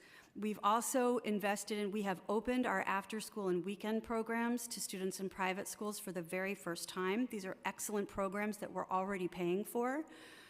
So we are attacking, and frankly, we have implemented rigorous fraud controls in these legal processes because we are concerned about fraud, and we most of all do not want to. What are some of those fraud controls? Because that was one of the other Sure. things I was going to ask was like, how are we ensuring that the parents who are bringing these cases are actual cases Right. and haven't gone through the whole process and like that you can't provide these services? And what are the steps that you have to take in order to prove that Yep. you can't get those services in DOE? So first of all, we've got this ERIS process that I mentioned earlier, which is the administrative process that's supposed to expedite our review of whether we should have to pay an enhanced rate. We won't initiate that process without a notarized affidavit from the families. It's my view, anecdotal, that has been effective because the drop-off in due process filings, all those cases did not move over to ERIS. And I think that's because many of those cases, the parents were not aware enough to sign an affidavit. Additionally, when we are litigating cases, when we're in front of a hearing officer, we are pushing as hard as we can to have the parent actually need to testify, to be present, to appear at these hearings, which are virtual, by the way. So we're not asking parents to take hours, a half day off of work and go to a location. We get a tremendous amount of pushback in these IESP cases, which we had never had with Carter cases and tuition cases. And in that setting, we are at the mercy of the hearing officers who work for oath. The hearing officers have the discretion to decide to say, I want to see a parent, or DOE, shut up. So I'm trying not to filibuster you. Yeah, you are, and you're doing much better than you were doing before, so thank you. I appreciate it. Great. Because I need to think this. I can't, it's too many words to stress me out. But, I'm finishing up because I'm still confused on, so you're saying that you've seen a drop in cases, but how are we ensuring that we're filling those gaps? Because there's some things that's being put in here that are not necessarily us ensuring that we can provide the services that are necessary and have the staffing or whatever it is that it is. And do you think it's because it's lack of staffing? Like, what do you guys think the issue is? And then how can we work together to kind of like build that out to see like concrete steps so that this isn't an option? Because we've created a space for parents to sue us because we didn't have the services. So how do we then take up that space to say we have all these services and then do the work and outreach to ensure that parents know about it? That's right. Our specialized programs are our biggest competitors to these non-public schools. And the problem is we don't have enough of them. And so when we don't have spaces for kids, parents say, I'm not placing them in DOE, I'm going to this school. And so how many more spaces do you think you need for these specialized programs? And are there specific specialized programs that have longer wait lists than others? And then should we be concentrating on that and building those out? yeah, I mean, I would love to see us have, and this is a projection, about 15,000 more seats for 15,000 more seats. programs. Did you know about they needed 15,000 seats? And how many seats do you have now? This is a projection. We have We 26. love projections. That's okay. No, that's okay. We'll take We it. have 26 to 27,000 students in District 75. District 75 was intended decades ago to be an alternative to Willowbrook for students who truly could not go to school. District 75 is brilliant at doing that work. District You're giving a 75 lot of words again. Could you? Sorry, you already ate up my time. No, I understand. It's complicated, and I really want to. A lot is getting conflated thus far in this hearing, and I'm trying to explain it in a way that distinguishes all of the different topics we're talking about.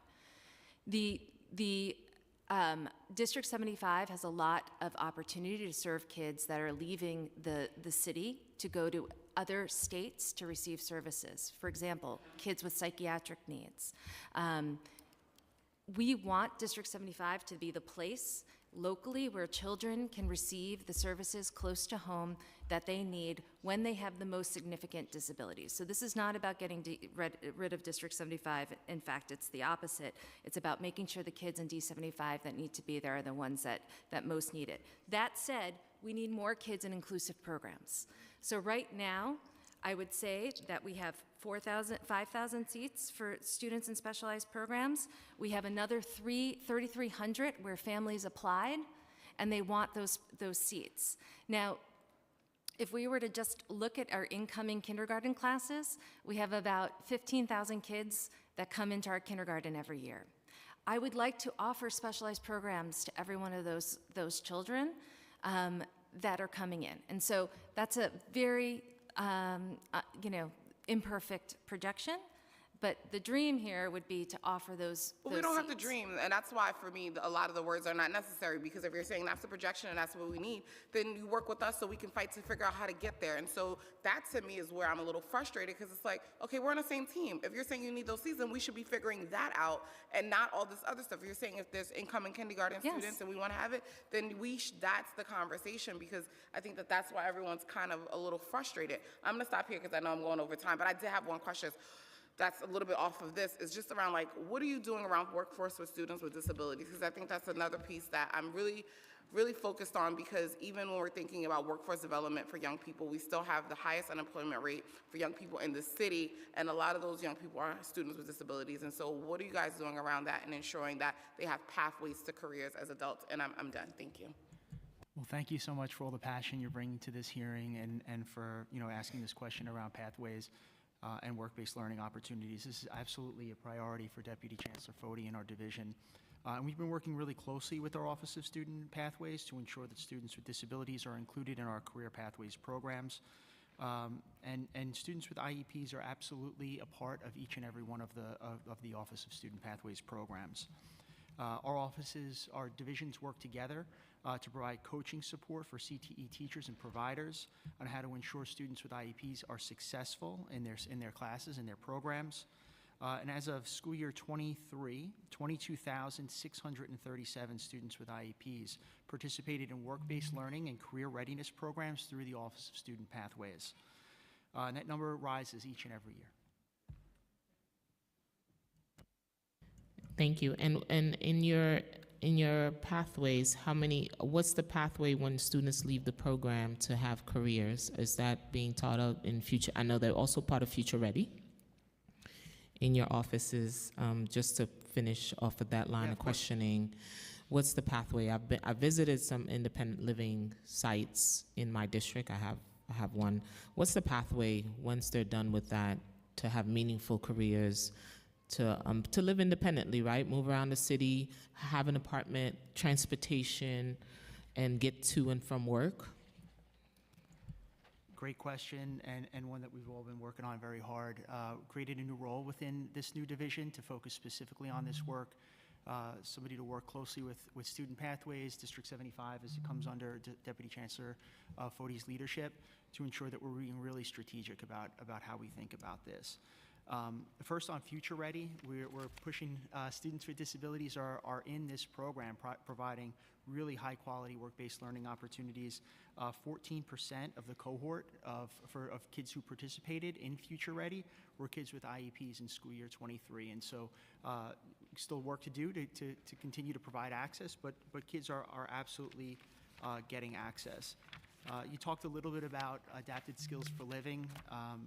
Deputy Chancellor Fode and I had the pleasure of going on a school visit to the Riverview School 277Q in Queens District 75 school with Principal Beal, and we saw firsthand the impact of an adaptive living space within the school community has on those students. And anybody who's been to a secondary District 75 school and has seen students working in the snack shop or working on their ADL skills sees how great kids, young adults feel when they're given that opportunity.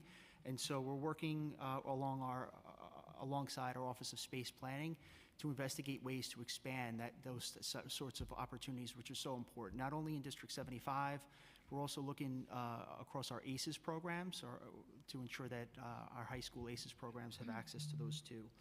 But some of your sites are not completely built out. How many sites are you looking to build out? So those are the type of questions we want to know. What is your projection? How many more do you need to build out as we really meet the needs of these students? Where are their internships? Is there mentorship for them? Is there coaching? I hear you on that, and it's it's a conversation that's going on right now with our space planning group. They have been great, and they have approached us and said, hey, we have resources for this, and we want to get some of these started. So we're working on some immediate term goals, and as that work evolves, we want to work with you to talk about whether or not more resources will be needed for this work. I visited a site that needs to be built out, so I'm working with facilities as we speak. The students actually have nothing. And that's the site that they're supposed to be. So students who have integrated co-teaching classes or special education classes find themselves blocked from Future Ready, CTE, and Career Pathway Program. What change needs to help ensure that students with disabilities have access and support they need to participate in those programs? Quite a few barriers. How do we remove those barriers to have students, when we talk about equity, this is what we mean when we say equity. Remove the barriers that stop from students from having access to these programs.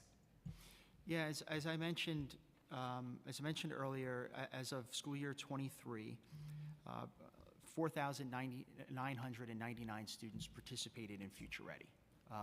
Of those students, 715 of those students had IEPs. So that was 14% of the cohort. When you think about 22% of students in New York City public schools have IEPs. We have a little bit of work to make that truly proportionate. Equitable? Truly proportionate. That's going to be our word of the day. But we're working towards that, and that number is improving. Across our other work-based learning programs, it's more directly in line with that 22% number. Programs like Career Readiness and Modern Youth Apprenticeship, CTE for All, Summer Youth Employment. All of those programs are providing, access to students with IEPs to work-based learning opportunities. Do we track those students to see where we have to do more work, where we have to do more investment, and do we track for success, or because you still have cohorts that are coming through? How do we perfect the system so the next cohort is not going through what the previous cohort went through? Yeah, I mean, we have work to do to perfect the system, obviously. Yeah, a lot of work. One of the things that we're focusing on is around communication with families. We know how important they are as a partner in transition planning, in the transition planning process.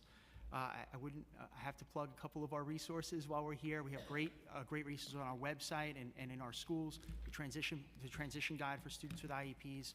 We also have an ask and share document that kind of outlines all the pieces of the IEP.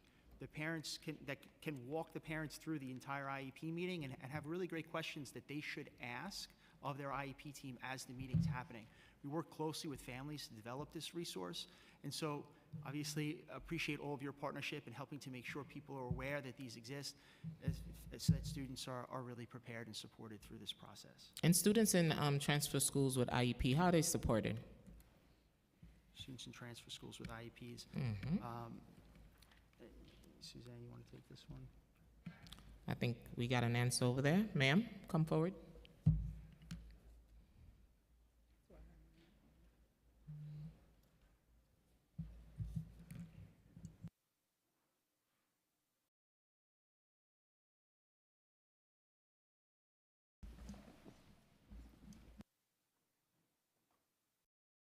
And the website also needs some upgrading. Thank you for the feedback. We'll absolutely work on the website. Thank you. It has to be parent-friendly, right? I'm a parent, and I think I'm tech-savvy, and it's so hard to navigate that on websites sometimes. I think it should be parent-friendly. Deeply heard. When we look at District 79 and our transfer schools, one of the most important things is to prepare them for career at the same time that they're getting their diploma. And so there are a couple situations that we have that are really supportive of that. One thing the superintendent is doing is looking at the transfer schools. Some of them may have carpentry, some of them may have culinary, but at the school you're at, you may not want the career development option that's at that school. So what he's doing is actually partnering the schools together, so they're a little consortium. So if I'm at a transfer school that's offering carpentry, but I'm really interested in the culinary arts, having access to those free opportunities to be able to develop those skills at the same time I'm working on my degree. Certainly connecting those students in transfer schools to Future Ready is a huge part of it. I'm working with Job Corps, and all of the amazing District 79 programs are part of this as well. And excited to share some of those real technical, career and technical skills that we're supporting students with. One of the things that we've noticed for our students with IEPs and transfer schools is many of them are already working and working to make sure that we have actually schoolwork that's accessible to them during hours when they are not working, so that they continue to earn credits and get their high school diploma. Thank you. On your website, it says coming soon. What's the holdup? Is there a commitment in the next 2 weeks? We can find that information on the website while you rebuild out this website. We very much appreciate you bringing this to our attention, and we've done some work to our website and make sure that this information is accessible to families.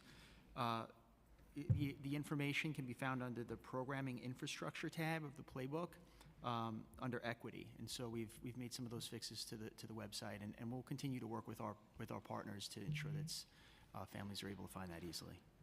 Thank you. I'm going to pass it over to Councilmember Hanif. I'll come back. Thank you, Chair Joseph. Good afternoon. Thanks for being here. My office has heard from countless special education teacher support services providers about the delayed payments, which I know has come up several times already.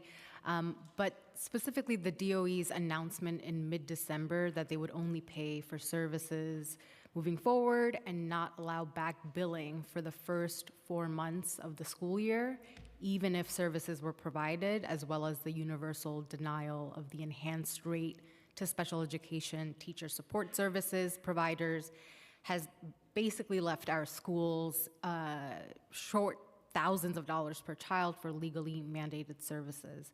I'm concerned about about the impact of the policies on the schools in my district and of course citywide. And my first question is, if you would be able to commit to reimbursing schools for the services rendered between September through December and to provide makeup opportunities for students who missed out on the mandated services. Thank you for the question, Council Member, and I'm really, it's a great question and it gives me the chance to clear a few things up. I'm about to give what will sound like a complicated answer. I am not trying to filibuster you. What I'm trying to say to Our rule in education is kiss it, keep it simple. Keep it simple. Yes, and what I'm trying to tell you is that we have a crisis that is not simple, and we need this council to engage and support us in addressing the crisis. I understand that. This is the most engaged council you will ever find. On special education, sure. We've been at the forefront since 2022, since I got here, whether it's transportation, IEPs, we have been partners lockstep with you, so I don't think that comment was necessary. We have been engaging with you. Yes, we have a crisis. We know that. That's why we're here, and that's why we're having this hearing. Right. It's not to get you moment, it's to put everything out up front and make sure we can find solutions working with this council. I appreciate that, Chairwoman. I'm sorry if I offended. I recognize we all know what a committed council this is when it comes to special education. What I'm specifically referring to is our IESP problem, which is incredibly complicated for a long list of reasons. There's no way to make it simple, and I spend most of my day, every day, studying our data, reading our cases, working with our staff, looking at deployments, looking at case law. I'm saying this is actually a really serious policy crisis. For the purposes of my questions For right your now, question. and I totally would love to hear the longer response, but for the purposes of just my question. Yes. The reimbursement cannot be expected from the September through December. No, part of what we were cautioned by Right now, I'll just take the no for now. Okay. And then more broadly, can you walk me through DOE's current process for paying providers? Sure. So that is a very important question. It gives me the chance to talk about the LV litigation, which has been around for a long, long time. And in 2023, in the summer of 2023, the court entered a consent order that was rooted in deep work that we did with the court special master to assess on a comprehensive basis where payments were going wrong and why it had become so difficult. So we are undertaking more than 40 commitments under this order to completely transform and overhaul our payments process. There's no doubt that there's been a backlog for a long time. We're making tremendous progress in catching up with it. And I have continued to encourage folks with specific case information or specific examples to reach out to me directly so that we can run those down. But that doesn't answer the question around the current process. Could you describe how the LV litigation relates to the current process? Sure. So the LV litigation covers due process cases. So once an impartial hearing officer makes a decision, issues an order saying here's what DOE has to do to implement the IEP or IESP, the case goes over to the implementation team within the Office of the General Counsel, which has to break down the decision from the hearing officer, make sure it's clear what relief has been requested, seek certain authorizations, whether it's from providers, parents, or attorneys, make sure we've got a clear basis for what it is we'd be paying for, and then move forward to authorize those payments. That process then moves over to the Division of Financial Operations, which my understanding is getting payments out the day they receive our authorization or within a day. And what do you expect is the timeline for payments that are not delayed? So under LV, the requirement is that we have to make payments within 35 days of the order, of receiving the order. The state is actually asking us to try to get that, I think via US DOE, is asking us to get that down to 30 days. We're not at those targets yet, but that's obviously what we're working towards. And in terms of like 1 year, 2 years, when can we expect on-time payment? Don't have an answer for you yet, but would be really happy to talk offline about the work that has to happen in order to get there.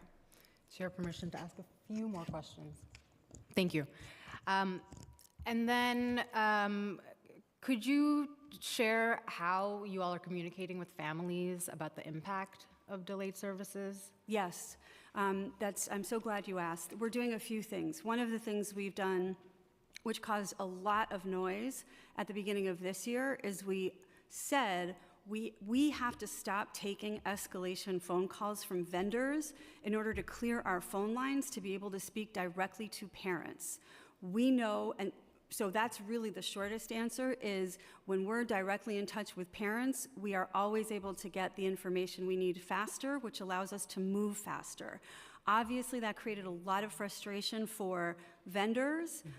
We knew we had a solution coming. We are in the process of standing up, and I think we're going online in the next month or two. We're in the process of standing up a customer service center where parents, attorneys, vendors can check on our website or call into a call center and say, what exactly is the status of my case? What is the timeline that I should expect? And then what alternatives is the DOE providing to families to ensure their legally mandated services are provided? And what measures are being taken to share information to families in need of language access services? So I'll jump in here. So, specific to the students in private and parochial schools, I think what we want to spend a little bit of time talking a little bit about today is the process moving forward. So just this week, we've published to our website comprehensive information for families around the process to submit a parental notice of intent for the next school year. And so families have access to that information. We've shared that with our non-public schools. We're going to be doing direct outreach to families to inform them of where this guidance lives and to help them through the process. And so as they receive that, they're going to be able to inform us well in advance of June 1st. And we'll be able to work with them over the summer in order to arrange these services. One of the questions you asked earlier was around payments to schools, right? The process here is really that families, they need to work with the DOE. That is how the process is established. We should be partnering with families to arrange these services directly. And while our schools are partners, right, we're providers are submitting payments and providers are billing directly to the DOE. Really, payments are not going to schools or cannot be going to schools. That's not the process. So establishing this now and getting this information to families now, well in advance of June 1st, is going to give us the opportunity to work with families to get services arranged up and running over the summer. Every family of a student in private and religious schools, we understand they expect that services are in place at the start of school.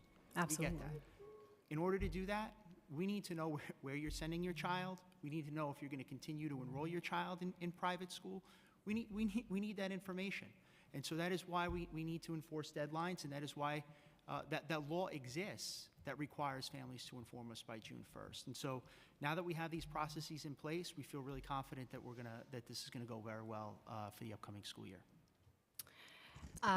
And then I want to talk a little bit about the lapsing federal stimulus dollars. I understand that the DOE provides special education services for pre-K programs, and in FY 2025, the city added $55 million in city tax levy. But this funding was not baseline. Could you share what the city's plan is to continue to fund the special education services for pre-K after FY 2025 and ensure that students in pre-K continue to receive their mandated services? So first, I want to acknowledge that $16 million was baseline to replace stimulus funding for our CPSC administrators and some related service providers on our itinerant team, and another $40 million was baseline for the preschool special education enhancement contract.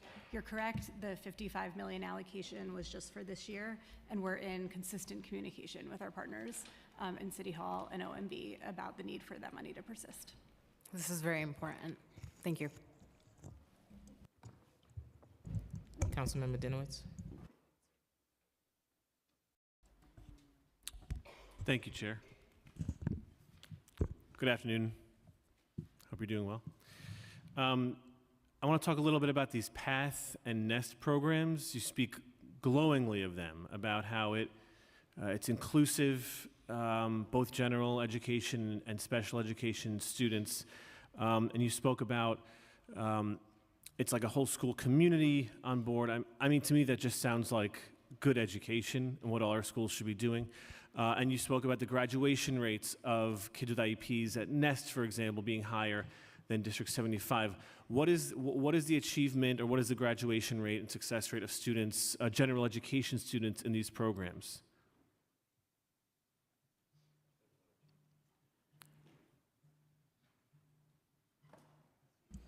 You're talking, just want to be clear, about the general education students in the same class or in the same? Yeah, compared to general education students in a typical community school program, how do the students, Yes. the general education students at NEST or PATH or any of these programs fare in comparison? So to your initial example, NEST students are graduating at a higher or on pace with their peers who do not have an IEP. So they're either higher or on pace.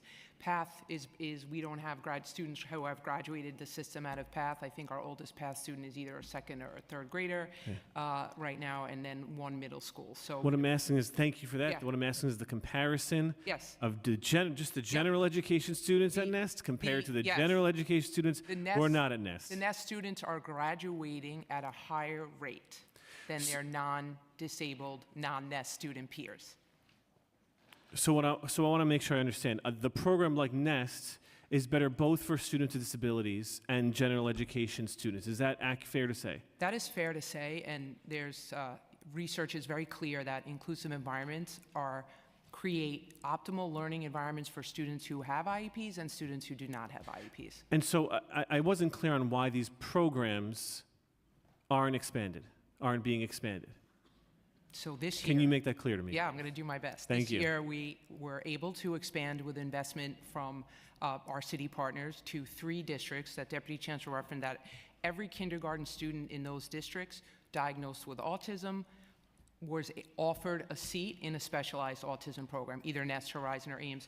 We are working now to obtain additional resources, and we're working with our city partners to expand because we know what works. We know what is best for students based on the research and based on our data that you're referring to. Yeah, I guess it's just confusing because Yeah. if it works, it works. If it's better for the special education students than general education students, it's confusing as to why it's not expanded. And I think one of the points that Deputy Chancellor Foti raised earlier is that, for example, these are considered innovative programs along the state continuum, whereas District 75 is a mandated program. Sure. So we're working with our partners to identify resources to grow these out, but they are not considered mandated programs. Right, and I ask about it in context of a program. Right. But it really should be just the way education is done, right? Like, we speak a lot about It's universal absolute design.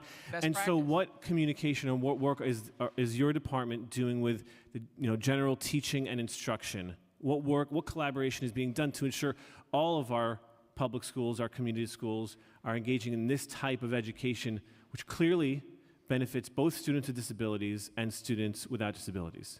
So we are working, as DIAL was formed, was born in very recently. We are working closely with our partners in the Division of School Leadership, otherwise known as DSL, to ensure these practices are spread as widely as we can. For example, we've trained over 7,000 related service providers on these tenets around inclusive environments and how to have universal design for learning practices. What isn't the point that it shouldn't just be the related service No, providers, there's everyone in the school community? So first of all, is that being done, and to both the general education teachers, the guidance counselor, everyone in the school and in other schools? And second is, how are you, or how is the DOE assessing whether that's being done and the impact of that work? So we track all of our trainings and supports that are offered to school communities. There are significant trainings by our central team around autism, behavioral supports, building inclusive environments that schools have the opportunity to participate in, and we do track that to see which schools have participated and which schools have not, and follow up accordingly. But I want to be very clear, because the specialized program, what makes that so successful is that the classroom becomes the therapeutic environment, and it is designed as such. And that is what makes this program successful, is the pre-service training, the investment, and the design of a therapeutic environment so that all the students' needs are met right there in their classroom. And there's a reason why that is successful. And that's not replicable without investing and rebuilding in those programs. But is that public, right? Like, when you are training a school, does the community know that this school is trained in these types of therapeutic environments?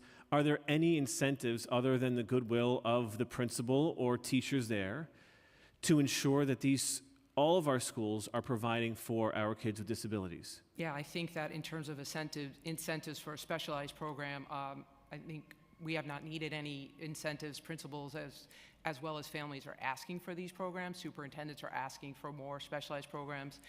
The incentive really is that it enhances your school climate and culture, and it improves student outcomes. And how is the school being assessed on that? Because what we always see is credit accrual, state tests, Right. and that's kind of like it. Right. Our central autism team implements family surveys every year to the families, and we're happy to share some of that with the council if it's helpful, like what is the family's experience. We're also tracking academic outcomes for students in the specialized programs and have that data available that we could share as well. I think the more we get into the direction of just ensuring every school Yeah. community is designed to support as many learners as possible, with exceptions, obviously, we would see a lot more success. I do want to ask about someone that does need specialized instruction, and that's literacy in high schools. Something I saw a huge problem with, students coming into my classroom who couldn't decode. And over the years, it became very clear to me that DOE has no interest in providing any incentives for schools to assess and educate students who need literacy. They've done, Wilson trainings here and there. And when I've brought this up with the DOE, they said, well, we're not allowed to give credit to schools for doing what's essentially high schools. Can't give credit to high schools for what's essentially an elementary school skill. Has that changed in recent years? And if so, what incentives are in place to ensure that our high school students are able to read? Are schools still disincentivized from providing classes that our students may need? This is in the community schools.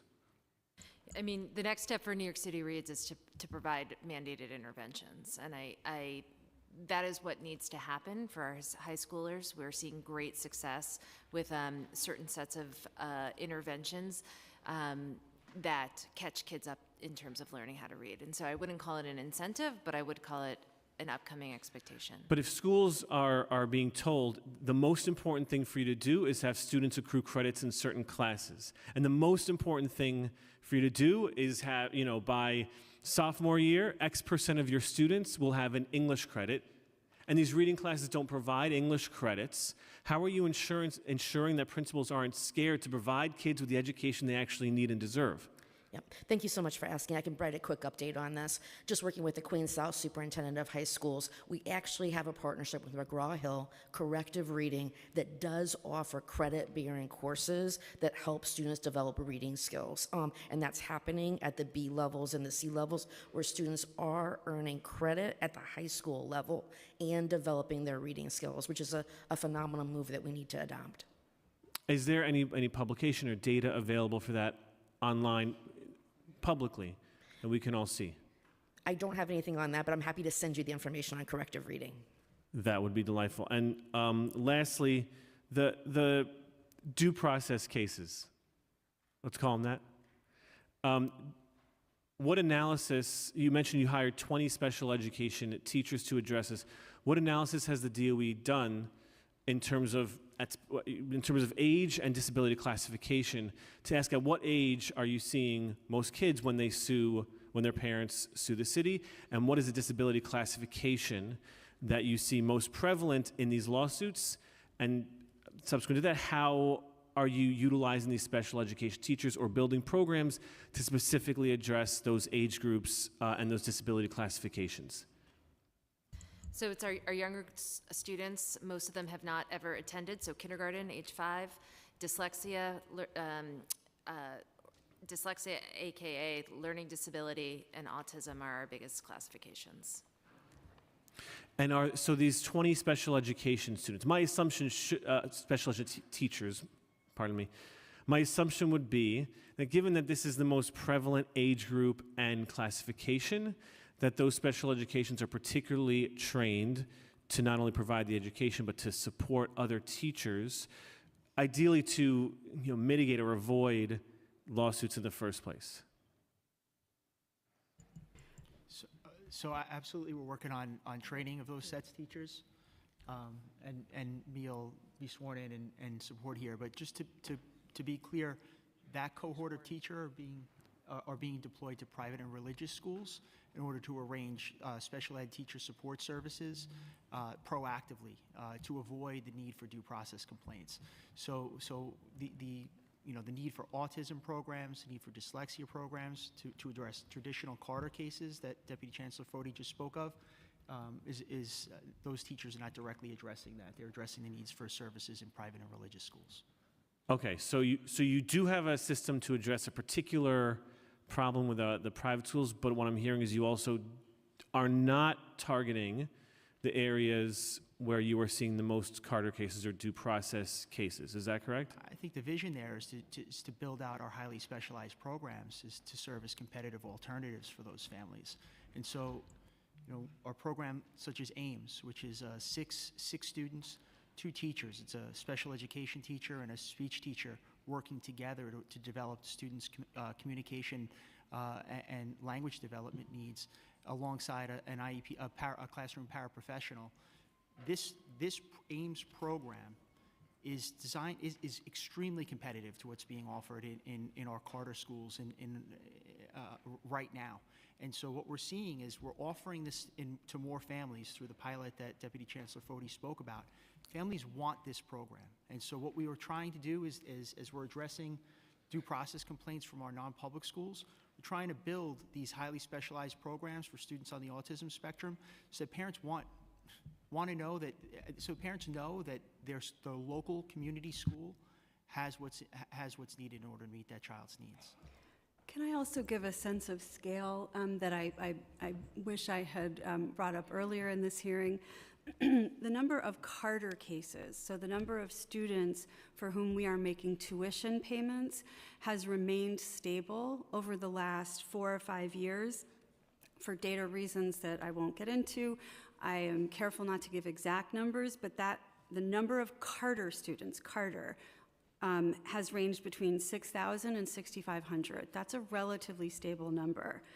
By contrast, the number of IESP cases for which we were making payments in fiscal year 19 was in the range of 2,500, whereas in fiscal year 24, this is likely to be a low estimate, was about 12,500. So just in terms of like where the demand is, where the claims arise from, I think those numbers may be informative. Okay, thank you for that. I keep hearing about autism, which is wonderful. I don't want to take anything away from that. I think the program, as you describe it, is great if the data backs it up. But just going back to the Carter cases, if I'm hearing that the number one area is learning disabilities and dyslexia, and I'm asking about that, and the answer is autism, those two don't align. And I just want to understand more how, as a system, as an agency, you are addressing a significant need for kids with learning disabilities at the kindergarten level to prevent them from needing outside services, like at best, right? But also we know that they became my students, and I was dealing with kids who couldn't read in high school, and I would have rather not. Yeah. It was like such a shame that they came to my class not knowing how to read. And so how, as a system, are we identifying the problem of kids with learning disabilities and saying we're going to make heavy investments in this particular disability classification for this particular age group? Yeah, so while speech and language and learning disability, dyslexia are I was naming the highest. Yeah. The percentage-wise, the highest is autism in terms of we're losing kindergarteners to non-public schools with a disability classification of autism, which is why, to John's point, we focused on opening programs in those districts that were going to be competitors, and it's worked, right? We had more parents apply for those programs than we could. When they didn't get in, they chose our Carter options, right? And so we have proof of concept. We know that if we build these programs, parents will come. Investments have been flowing into other places, right? For the past 10 years, we talked about the rising costs of due process. We've talked about mandated funding for District 75. Fair student funding helps, but it doesn't pay for the total amount for these programs. So again, you have a program that works, or you say it works. I would just think that if it works, if it's doing right by our kids, while saving money while keeping the funding in a robust public education system, I would think the administration would be interested in investing in what works. Investing is what is morally right and what is fiscally right for our city. And it sounds like you're saying it without saying it, that those investments are not being made. I am interested in that data about the literacy for high schoolers. This is no doubt a very complicated issue that I'm sure I could talk about for hours, but Deputy Chancellor, I know this is an issue you care deeply about, and you know that it's more than about caring about issue, it's about working towards an issue. So I thank you for your work and look forward to collaborating more on the issue of educating our kids with disabilities. Thank you. Sorry, I wanted to add one quick piece, if I may, on I don't want you to think, or anyone to think, that we have forgotten or lost focus on students who have learning disabilities or any other disability classification other than autism. And this year, in a growing trend, we have 960 schools that have what's called a centrally funded intervention teacher, whose sole focus is on addressing literacy, whether a student has autism or not, or an IEP or not in some cases. And there is a real focus on diagnostic literacy instruction, and I believe almost half, if not more, of those working in schools with grades 6 through 12, so for the older students as well. Thank you. Thank you. I have a question from Councilmember Lee. She said regarding behavior, how many of the D75 schools are located in buildings that have school clinics, and how has that partnership been so far?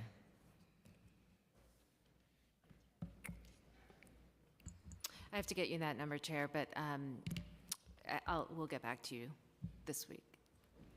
In terms of workforce for paraprofessionals, what specific efforts is DOE doing to recruit paraprofessionals? And if there's teachers that have been accessed, is there room for them to come back? And how do we cut the red tape on the hiring process?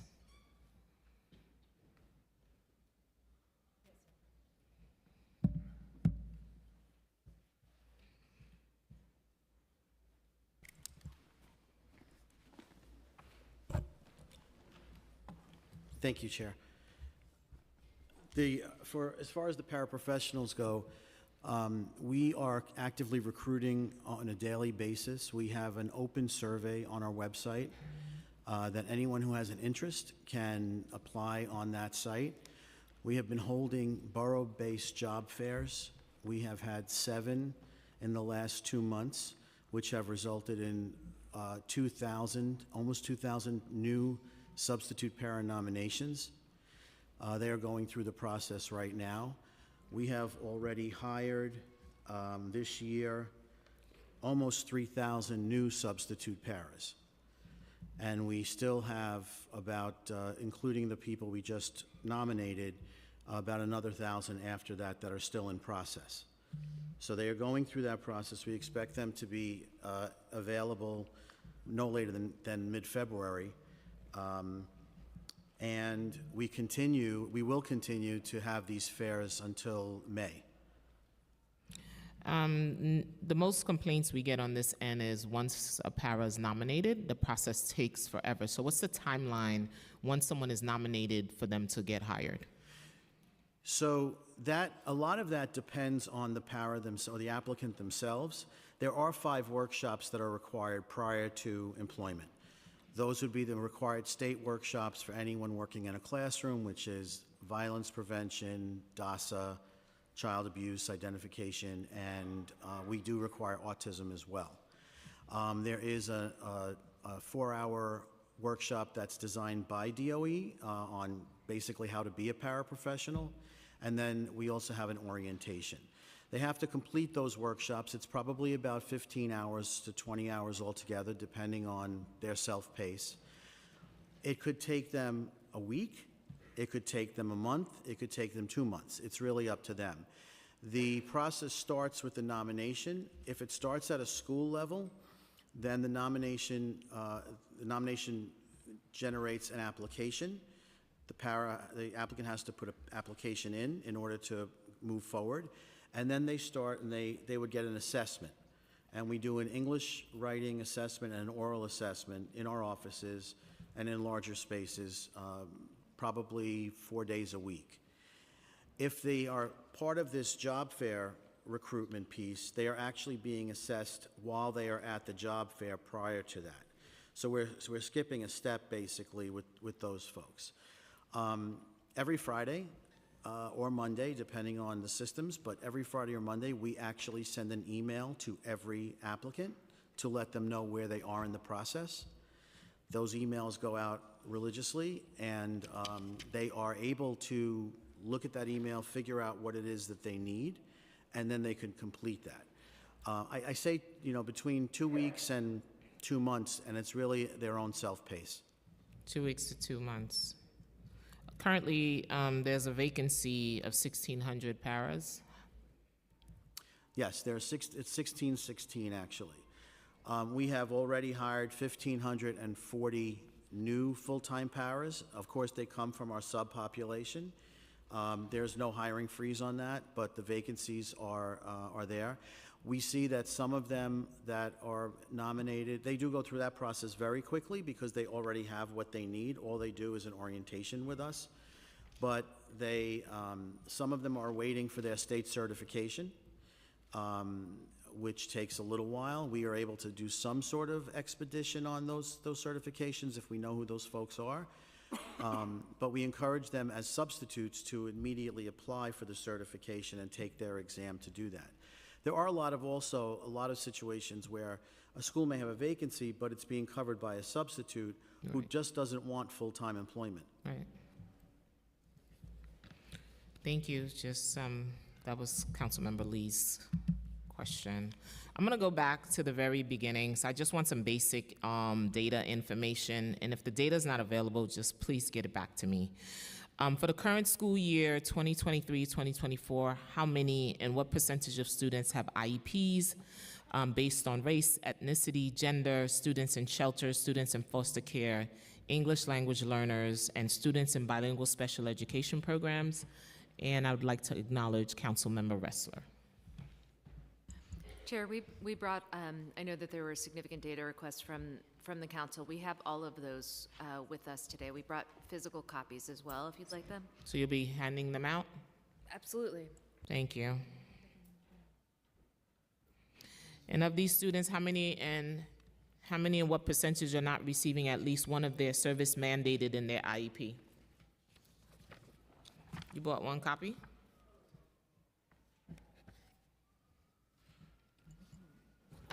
Just to go back to... You can figure I'm not happy today. I'm very unhappy. Just going back to the first question there around counts of students, there in school year 2023-24, there were 184,842 students with IEPs out of 820,241 students. That's 22.5% of the students had... Can you speak up a little, please? 22.5% of students had IEPs in school year 24. This school year, there are 188,791 students out of 813,880 students. 23.2% of students have IEPs in New York City Public Schools. For students in shelter, last year, 8,951 students had IEPs out of 64,668 students, 13.8% of the population. This year, 10,586 students out of 67,545 students, 15.7%. Students in other temporary housing, last year, 11,181 out of 82,777, that's 13.5%. This year, 12,377 out of 88,021, that's 14.1%. And out of all of these students, how many and what percentage are not receiving at least one of their mandated services? Yeah, so as Deputy Chancellor testified, we've continued to make progress towards full service and not where we need to be. And so as of last year, 92% of students were receiving all of their mandated programs. In terms of all related services, we were at about 95%. But in terms of the specific number of students that did not receive at least one service, so all of their recommended programs, all of their recommended services, speech, occupational therapy, physical therapy, that number was 23,906. That's 12.9% of the. And those students who have not received no services at all. That number is 1,774. That's 1%. 99% of students are receiving at least one service. And what is in place to eventually get the students their services? We talked a little bit about services through after-school and Saturday and weekend academies. That has been a great lever for families that have allowed us to arrange services for students in the event that we don't have a provider in the school. What are the most common type of service not being received by students with disabilities? For each service type, how many students are not receiving their services?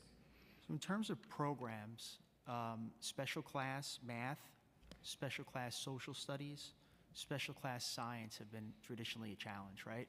And that's largely due to schools seeking to find a certified special education teacher who also has the content knowledge to really deliver high quality instruction to that section. In terms of related services, speech, including bilingual speech, occupational therapy, have been a challenge. Is there anything in works to remedy that? Absolutely. Talk to me about that. Yes, I can speak to, in our conversations with other large school districts, they're all sharing that they are facing significant challenges around identifying and hiring occupational and especially bilingual speech therapists. Many of them rely over 60%, other school districts, on vendors. And we are fortunate to have a significant workforce of over 7,000 related service providers that are public school staff here.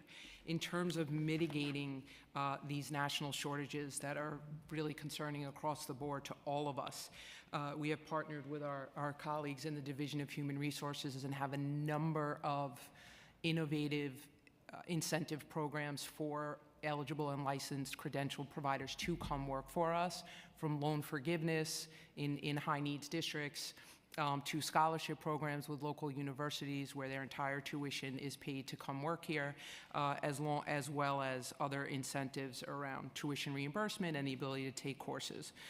We are often at every hiring hall, universities, professional organization events to recruit and seek to find folks to come and do this work.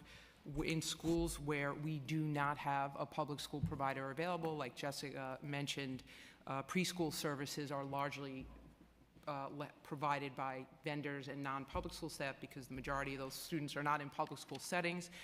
We have posted now an innovative related services RFP that take feedback from our community members, including current providers and clinicians. Chair, our current model of vendor services utilizes a fee-for-service model, and if the student doesn't come to school that day, the clinician does not get paid, and that's almost impossible for someone to sustain. The new RFP has increased rates, but also has an equivalent of a day rate that we are going to be able to utilize where it's necessary. That was the biggest point of feedback that we received over the years from constituents. We are very optimistic that once that RFP is in place, which will be sometime next school year, that we will see an increase in service provision for students in those categories. And we continue to work with our city partners around additional resources for our much needed related service provider. I have a school that reached out. Their provider is on maternity leave, and there's no replacement. So what happens to these children and no one wants to travel to the Bronx to provide the services? What do we do then? What do? We reach out to our agency or vendor partners, and we work with the district team to find a provider to come and cover that work. We also have expanded this year what's called the mass waiver, which allows New York City public school providers to pick up work as like an independent, like using the voucher. And we've expanded that significantly this school year and have approximately 1,500 current staff who are eligible to work under the waiver. And we would, in that case, we would invite all those students to a weekend or after-school academy as well. Well, we can talk offline about that. Yes. In D75, how many students are not receiving their services?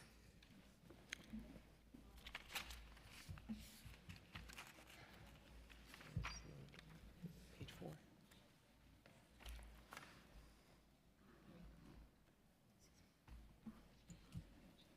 So I have counts on some of the specific challenge areas. So we talked a little bit about special class math. We talked a little bit about special class science, special class social studies. In District 75, there are 2,342 students not receiving special class math, 2,585 students not receiving special class science, 2,504 students not receiving special class social studies. How about non-D75 students? Special class math number is 3,233. Special class science number is 2,635. Special class social studies number is 2,599. And students in 3K? 3K, see it has been where we've had a bit of a challenge as well as the related services. Not receiving see it. Jess, you want to take this? Sure. So we have 3,402 students waiting for see it to begin. That's 52.9%. And we have 5,861 preschool students waiting for at least one of their related services to begin. That's 23%. And what percent is that? Excuse me? What percent is that? 23. And we have 5,657 preschool students receiving no services, and that is 22.2%. Wow. How about students in pre-K? So that was preschoolers 3 and 4. I do not have it disaggregated by 3s and 4s because in general, when it comes to special ed, they're all combined, but we can work on that. And you can provide that data, right? The disaggregation between 3 and 4, I believe we can. Yeah. My committee council would like some percentage for D75 students. Can you give us a percentage? And non-D75 through the list, can you give her the percentage? So again, I have it by specific service type. So not receiving special class math in District 75, 8.1%. Special class science, 8.9%. Special class social studies, 8.6%. If you give us a couple minutes, I think you're asking for programs in D75 percentage. Give us a few minutes and we'll get that right to you. For each service type, what percentage of students in each, I got that right? Okay. So what is the, I need some data on this. What is the current number of vacancy rate for the following job titles? In District 75, non-District 75, 3K and pre-K, paraprofessionals.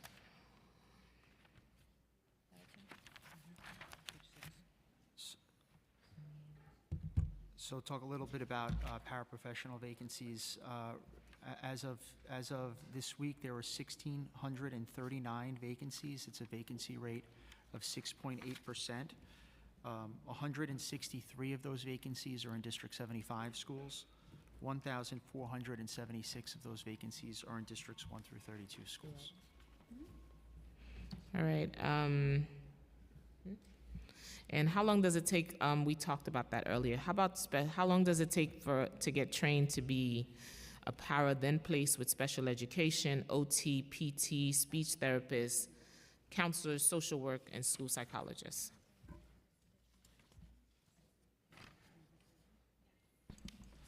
For our related service providers, the hiring length from start to finish is approximately anywhere from 3 to 4 weeks. There's some of that is dependent on the applicant themselves. There's a number of documents they have to complete, and sometimes we're reminding them to get those in.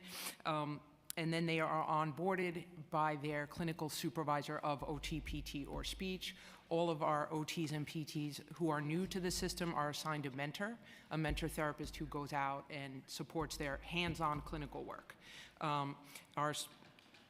Speech teachers have also a very robust training program, and this is regardless of whether the provider works in District 75 or District 1 through 32 or preschool.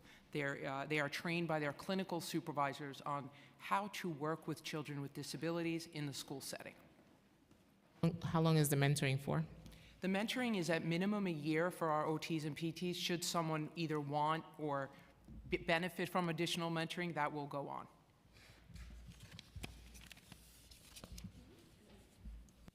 Thank you. So for the paraprofessionals, once they go through the process and are fingerprinted and cleared, they receive an email and they are ready to go the next day. So we're considering the training that they do preschool, pre-employment, to be enough to get them started. Anything that's needed at the school level, specifically for a student, is conducted at the school level. They are eligible to work right after they get staffed. They get an email to register for our sub-central system, so they will start getting calls. Our team, we have a team of people that will actually call the new folks and put them into jobs that they may have in their neighborhoods and things like that. All right, thank you. How many classes are available, and how many students with disabilities are being served this year in each of the following program? Your ASD NEST program.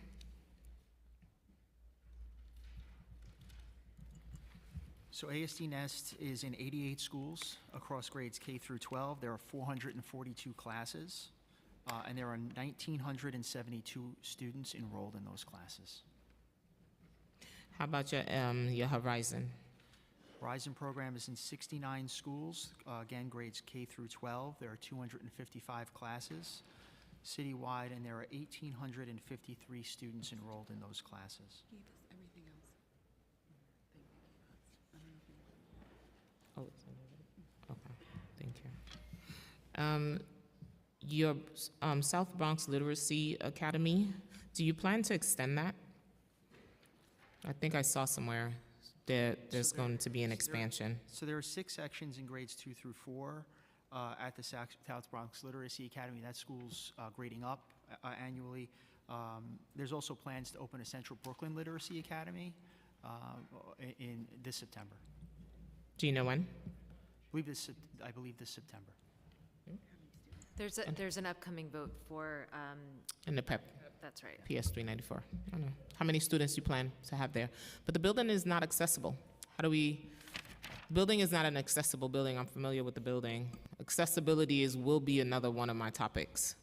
So, to answer your question, the Central Brooklyn Literacy Academy, should it be housed in the school that is a bit? That's not accessible. Okay. That school is planned to serve students in grades 2 through 8 overall, but is going to start with 3 classes in year 1, and we've noted the accessibility issue as well. And gradually scale it up? That's the plan with the. And students with mobility, again, will not be able to access that building. Understood, and we're going to note that with our partners who are working alongside on this. Yep.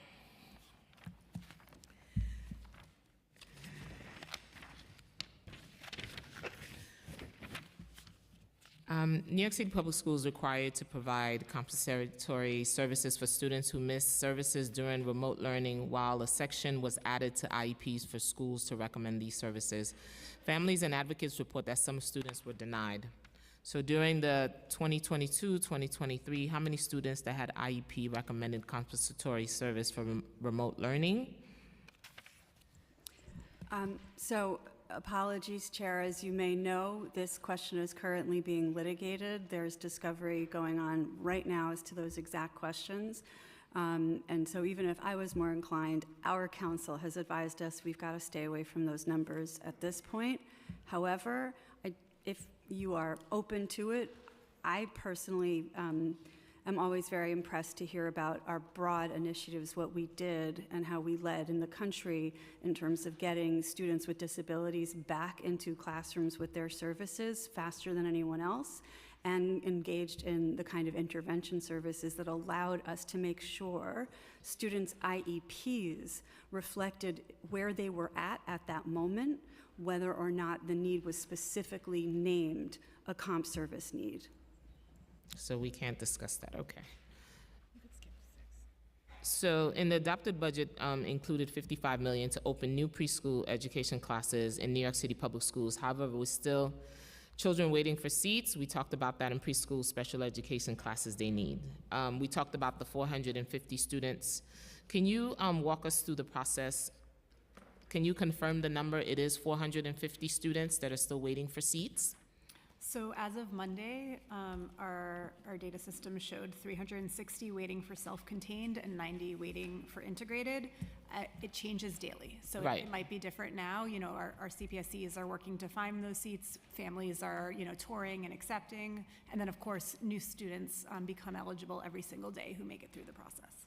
When do you see the most increase in students that is transferring from EI services into in our public schools?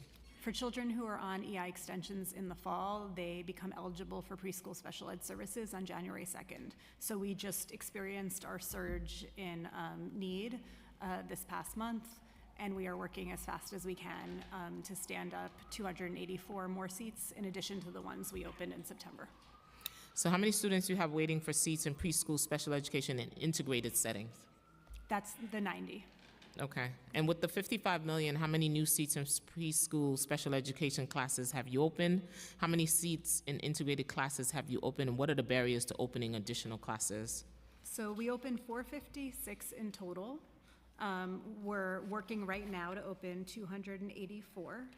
The breakdown of integrated, so in total, that's 730 seats, 124 of them integrated, 616 self-contained. And that planning is based on the need that we see. Our greatest barrier by far right now is finding certified special education early childhood teachers, especially mid-year. Most of those teachers already have jobs, and the last thing we want to do is pull them away from any program, DOE or contracted. So we are looking at, you know, new teachers coming through the pipeline for those classes. And what's the timeline for the 284 students to get into classrooms? So we are opening on a rolling basis. The second a principal tells us they've hired the staff, we, you know, notify our CPSCs and they begin placing students. So to date, 2 classes have opened in Queens of those 284, and our hope is that most will open, you know, by the end of February. How many additional seats do you anticipate to open in special education, preschool special education classes? That's the 284. That's the 284? Yeah. And how many additional seats? That'll be it? For the 450, you're opening? We max out our 55 million around there. Maybe we can get a couple more, but that is what we're funded for. So you ran out of money? Well, right now we are focused on hiring and spending the dollars that we do have. We hope to maybe increase that number a little bit, but we will be maxing out the funding for sure. So 45% of preschoolers with IEP, that's more than 14,000 schools. Children ended 2023-2024 still waiting for their mandated class or at least one of their service types to begin. What's the timeline on that? Usually I just want to hear what the timelines are, how we're going to get young people, our youngest learners into their seats to make sure that they have the services that they need so they can thrive. We see what it means to make sure that students have the services. When they get older, sometimes they don't need it, right? But for now, they need it to get them to the next phase. How is that looking? So, you know, we aim to find placement for a student within compliance timelines. So 30 days from their IEP meeting, we were able to do that for many of our students. We did find placement for over 11,000 students to date, so 94%. For the ones that we are still seeking service and placement, the timeline varies, and it really depends on, you know, how quickly we're going to be able to open these new seats and when providers are available. So regarding for funding, how much funding are you requesting for next year? Did you put in any new needs?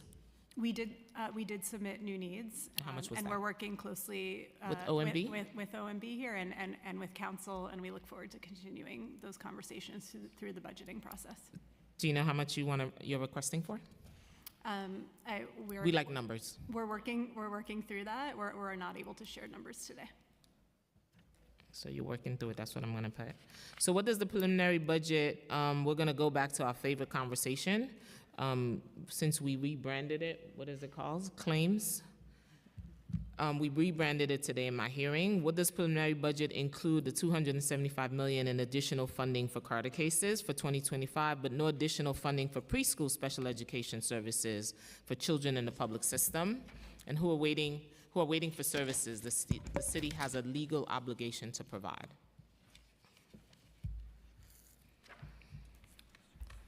So, it's worth noting that the costs associated with the Carter budget are not within the city's control. Those derive from cases that were settled or lost, and judges order us to pay them. Do want to acknowledge that we were glad to see in the fiscal year 25 executive plan the $56 million baseline for stimulus-funded positions previously. And again, we're continuing to work with our partners in OMB and City Hall, and look forward to working with you as we focus on not just seats, but evaluations, services, and CPSC capacity. So how many and what percentage of preschoolers with IEP mandating related services are currently waiting to start one or more related services? I'll share that number again, 1 second. So as of this past Monday, and I do want to note, I should have said this earlier, our numbers are being pulled from our new data system, and we are still going through some data migration. So we will share what we were able to pull from that system, but they may change when it comes to public reporting for the City Council bill. Okay. As of Monday, 5,861 students were awaiting at least one of their services. That's 23%.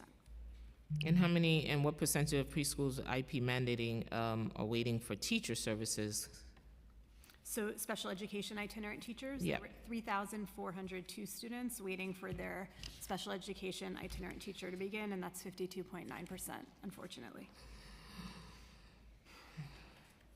There's currently a shortage of special education teachers from the time I was an educator, and I taught for 22 years. That's always been one of the biggest posters, and we have to figure out that system and how do we make sure we're recruiting educators to come and take these jobs. I know you working with UFT, you can now change your licensing not to lose your tenure. How is that going, and how are you doing recruitment? Because I am now on the other side, and I'm still hearing there's a shortage in everything across the board.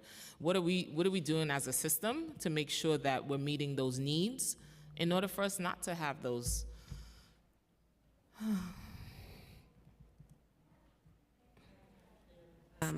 Thank you. So our office, the Office of Teacher Recruitment and Quality here in the Division of Human Resources for the DOE, supports with teacher recruitment. And so what we are doing to address those teacher recruitment needs is that our office has various programs, alternative certification programs, New York City Teaching Fellows, for career I know changers. those programs, right? Yes. What are you doing to make sure we have teachers in the classroom? That's my question. Yep. I know about the programs. I'm a forever educator, 22 years in, so I know the ins and out. What are we doing to have teachers in front so no kid is left home? We are the greatest city in the world. Yes. No child should be home. Yes. No child. Have you seen the data? Understood. No child should be left home. We don't leave children behind. We want to make sure they're sitting in classrooms and learning and meeting the needs of these young people. They're the next generation. What are we going to tell them? Yep.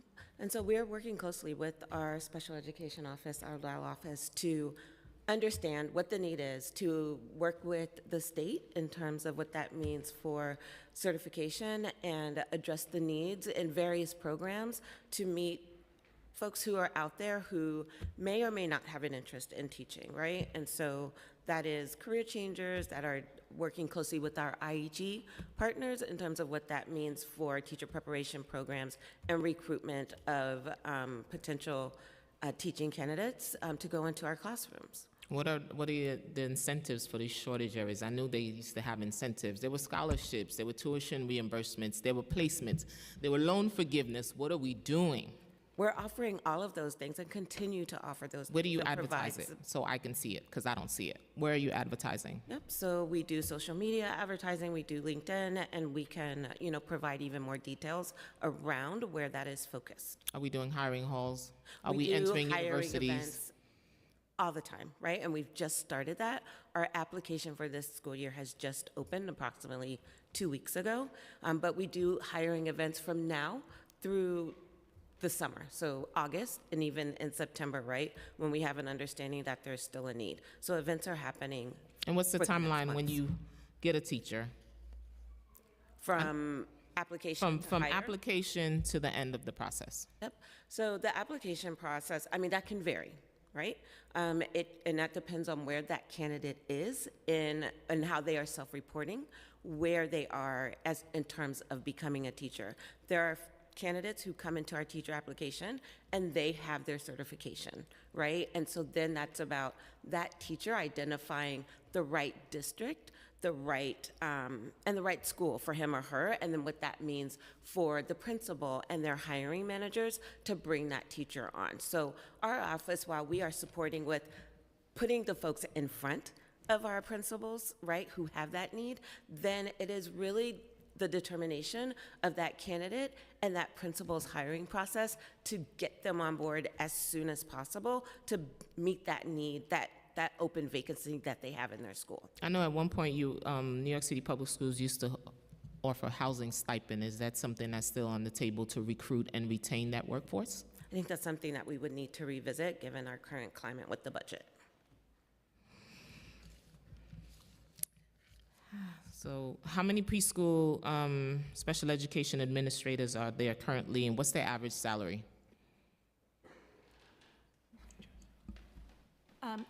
Administrators, so CPSC administrators.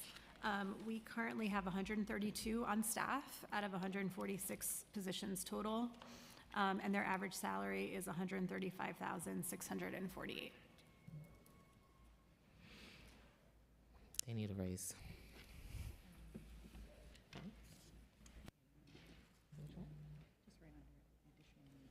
So how many more do you need to have an efficient running system? Thinking about the realities of hiring, I think. Yep, that reality. Another 40 to 50 CPSC administrator staff would make a significant difference. And how are you recruiting for that role? Oh, I mean, we do lots of blitzes in social media, and get them. And how's that out. going? Our CPSC administrator positions do not stay vacant very long. Once we find a candidate and get them through the hiring freeze exceptions process, we're able to bring them on pretty quickly. One of my colleagues have a question. He can't answer it. You mentioned $55 million in FY25 budget for over 700 preschool education seats. Why is it the funding not included in the preliminary budget? Is this money not essential to the services the New York City Public School is currently providing to children right now? Yeah, we're absolutely looking at that and talking to our partners in OMB about it. See, now I'm not the only one who like numbers, so my colleague, Councilmember Ressler, is also asking these kind of questions too.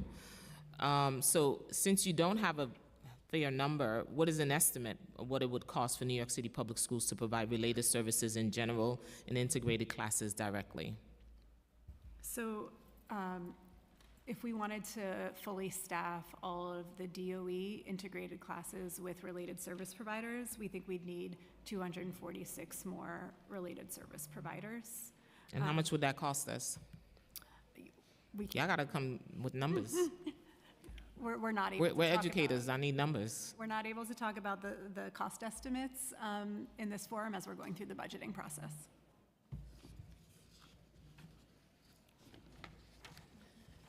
So there was a, okay, this is from Councilmember Ressler. He wanted to ask about the abrupt decision to enforce July 1st application deadline for students attending non-public schools. It has been reported that 3,000 non-public school families missed the June deadline and were denied services. 17,000 families reportedly met the deadline. The MMR indicate that there were nearly 50,000 children receiving special education services last year. Could you clarify why there were only 20,000 children reportedly subject to the June 1st letter? How many children in non-public schools are receiving special education services this year? Thank you, Chair. Our enforcement of the June 1st deadline, as our general counsel had mentioned, was related to a decision from the state to make sure that we were managing the growing or the explosion of due process litigation in New York City. The 17,000 number represent those families that chose to engage us. They do not have to opt in for equitable services. You have a deadline and you can tell us whether or not you'd like to receive services. 17,000 of those families said, yes, I'm continuing my child in their private or religious school and I would like equitable services. Those families who made the decision not to tell us that they were seeking services, that's their choice. For those 3,000 that missed the deadline, we made that public commitment in September to make sure that children were going to be served. We recognized after making that commitment that the continued litigation in this space required us to produce that waiver. While we wanted to provide a pathway to service, we had to have this requirement for the waiver to avoid continued litigation in this space. As was mentioned earlier, we've done everything in our power to provide a pathway to service for these families, both the families that, provided us with the notice by June 1st and those who provided it after June 1st. That includes our after-school and weekend sites. It includes the hiring of our itinerant special education teachers who are ready, willing, and able to serve children in non-public schools. They're available to families that did let us know by June 1st and those who let us know after June 1st.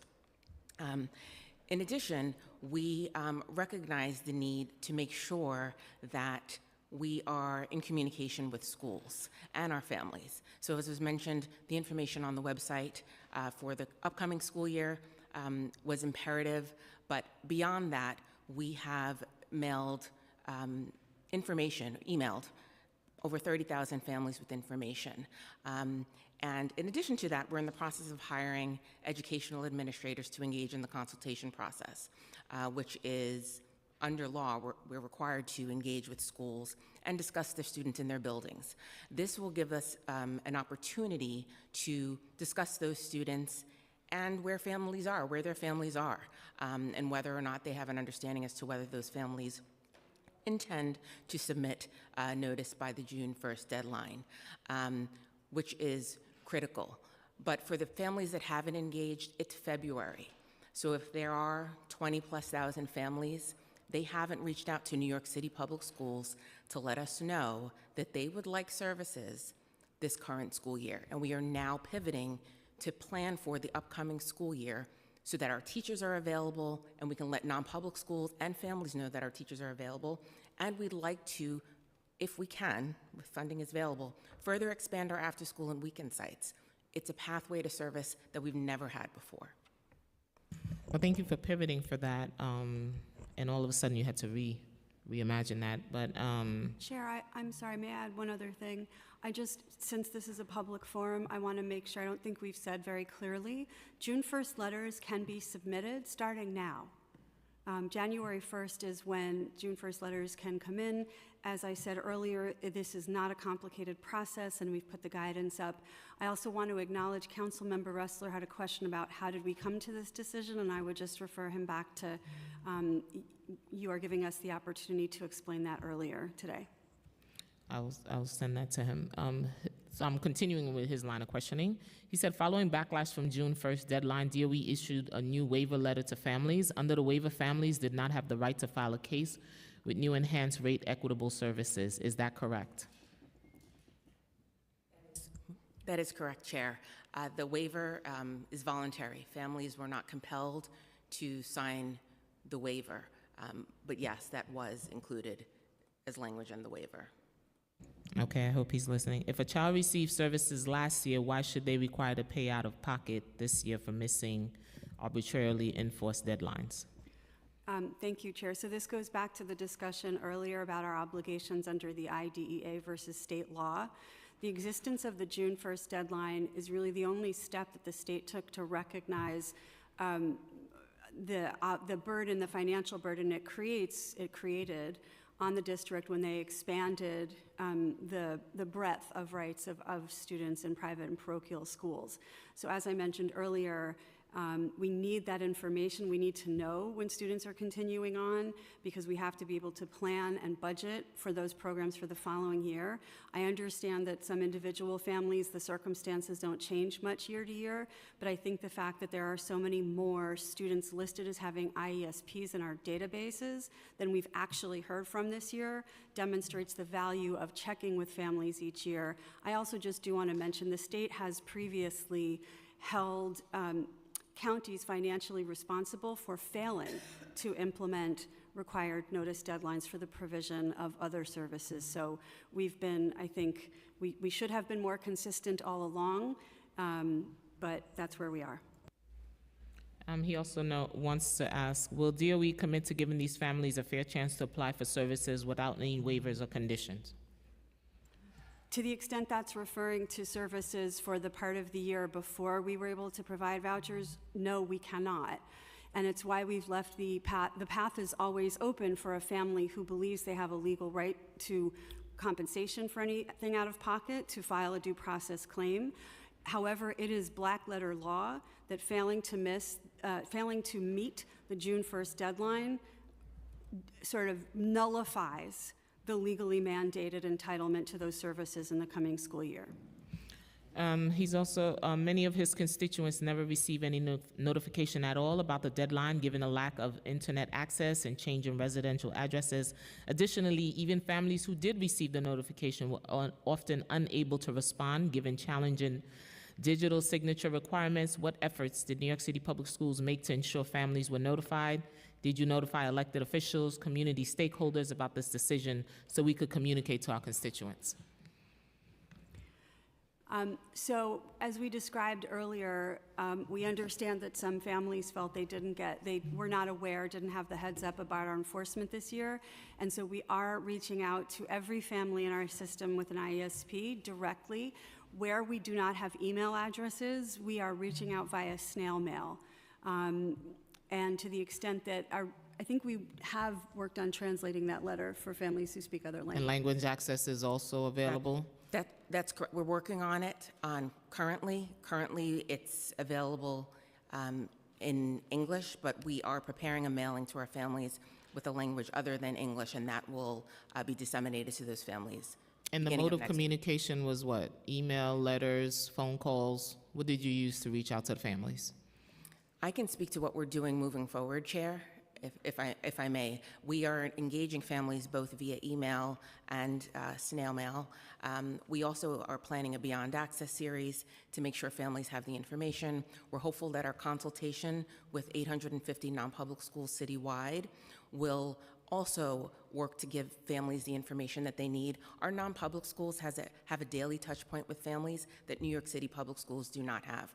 We have a standing committee where we share information. The consultation will also provide that information, and it's our expectation that non-public schools will share this information with families. Separate and apart from that, we've also invested in hiring community coordinators to support this work, and those community coordinators will be making outreach to families throughout the remainder of this winter and spring to remind families of the deadline and to ask that they submit the form and provide support in submitting the How many form. community coordinators did you hire? We are hiring 10 community coordinators, but that's in my space. I know our committees on special education have another set of community coordinators, but these community coordinators are solely dedicated to supporting our IESP families. Can you please explain how many enhanced rate cases have been filed to the new enhanced rate equitable services unit? What is the average time to render a decision? How many cases current on backlog? And when does New York City Public Schools expect to resolve them? I have answers to some of those questions. This is a new program. We've received in the ballpark of around 1,000 total applications to the ERIS process. We found almost half of those to be facially deficient. So for example, there was no notarized affidavit from a parent affirming that they were aware of and interested in pursuing the claim. We resolve these cases on a rolling basis. This is a new process. There are not applicable timelines, deadlines. We have made a commitment to resolve cases within 60 days of their being submitted. It's early for us to have exact outcomes there, again, because it is new and it is rolling, but I think we're definitely within range of that 60-day objective. And in terms of the outcomes there, as I mentioned earlier, I think it's safe to say over 90% of the cases that we've looked at, we have denied because we have made an offer of our own. We understand that some families may want to stick with a provider they've worked with for years who charges $200, $300, but our obligation, as you know, Chair, is not to fund exactly what the family wants. It's to make an offer that will meet the student's needs. And in this ERAS enhanced rates process, that's what we've done, and I think we've been successful so far because of all the initiatives we've described about directly engaging more to arrange and provide the services. Is there any cases where it's not resolved in 60 days? I don't know. There may be, and that's something we can look at and get back to you. But we've also had to stand up a makeshift data tracking program in order to manage these cases, so we're still working out the kinks there. And how many people you have staffed in that unit? Well, great question. We've had to pivot, because it is a new function. I can tell you that we have an impartial hearing office that is responsible for case administration. That unit has 26 staff. It used to be larger, but moving the cases to oath has reduced some of that burden. Our litigation unit has 120 staff, and we have collaborated across those two offices as we have worked through this process to figure out what aspects of the process are about administration and review and what aspects of the process require legal analysis. Will you eventually need to scale up because of the growing caseloads? Unclear. As I said earlier, if one might have expected that the drop-off in due process filings, like the place for all those cases to go, would have been over to the ERAS process, but we don't see that match. And we think that as we continue to strengthen our own metrics on directly providing services, we should see a decrease in both due process filings, and the ERAS system, it is our ambition, would become unnecessary. But I can't predict the future, so we'll have to see. Our students in temporary housing, we've been getting a lot of families telling us the newly arrival immigrant students living in shelters, they have to wait for an evaluation. And if they were identified as having a disability in their prior country, what is New York City Public Schools doing to ensure that the newly arrived immigrant students with disabilities are properly and promptly identified, provided with comparable service plans, evaluation, and IEPs? Yeah, no student should have to wait to be evaluated. And in terms of a comparable service plan, we are directing our schools to accept whatever documentation a family arrives with, to use that to inform the IEP process. And if a family does not arrive with any documentation, they should still proceed with the IEP process and make sure the students are getting whatever they need should they be suspected of having a disability. Chair, I also want to note that something that is not necessarily recognized is that a lot of these families have been arriving to New York without adaptive equipment. So children are arriving without wheelchairs. And certainly not under the auspices of New York City Public Schools, but via labor of love. The related service team has been outfitting over 700 students who otherwise are being transported in strollers. They are outfitting them with wheelchairs, and I just want to really go on record as applauding that team that is doing. Is there any students waiting to get a wheelchair? How many do you have that's waiting? We have our flyers here that we're again, it's not a public school obligation, right? I know. We have our flyer, and yes. You brought it up, I'm just asking. There's approximately 6 to 8 students right now awaiting a wheelchair, and that, as you can imagine, is a very fluid number, but it's about 6 or 8 right now. Reaching out to partners to make sure we're meeting those needs? We have reached out to many partners, including Health and Human Service, health and hospitals, and vendors, and there are supply chain shortages with wheelchairs. So what the team does is they literally go to the family shelter where the family is and do a physical seating assessment. and then we see what we have in our stockpile, and we kind of, as DC Fody said, we MacGyver together. And then we also help the family navigate the public healthcare system, because a wheelchair typically in that system takes 8 to 12 months. So we loan them that chair while they're waiting for that process. And it's a grassroots program that is very, very much needed, and we're eager for any support the council can provide on that. We understand New York City Public Schools provide translation services for special education documents to parents whose home language is not English, but only when parents formally ask for these translations. Do New York City Public Schools track numbers of students who have requested, families who have requested translation for special education documents? If so, how many families have made such requests during this school year? Office of Language Access does track that number from July to December 2024. OLA completed 5,269 parent-requested IEP translations. That's an increase of 27% compared to the same time frame of the previous school year. What's the most requested language? I can get that. I can get that information for you. Are translators assigned to this work specifically trained in terminology related to special education? If so, how many translators have been trained? And does New York City Public Schools currently have enough trained translators to provide the service to every family that requests one? Special education documents received by OLA are translated via the New York City Public Schools contracted translation vendor. OLA works closely with the vendor to ensure that the over 1,300 available translators are monitored for quality, consistency, and knowledge of terminology. It's done via the use of glossaries, style guides, translation memory tools, and internal quality control measures. And these are certified translators to make sure they have that domain-specific vocabulary. Okay. What is the average time it takes to translate these documents and provide them to families once they request? What's the window? So the turnaround time from the moment a request is made by and delivered to a New York City Public School staff member, from July through December 2024, that average turnaround time was approximately 11 business days. 11 business days. Thank you. We're going to get into some behavioral. Regarding manifestation determination reviews for students with IEPs facing suspensions, we know that students with IEPs tend to have more suspensions. What are we doing in terms of restorative justice? And what training do you facilitate with MDRs receiving regarding how to conduct the meetings?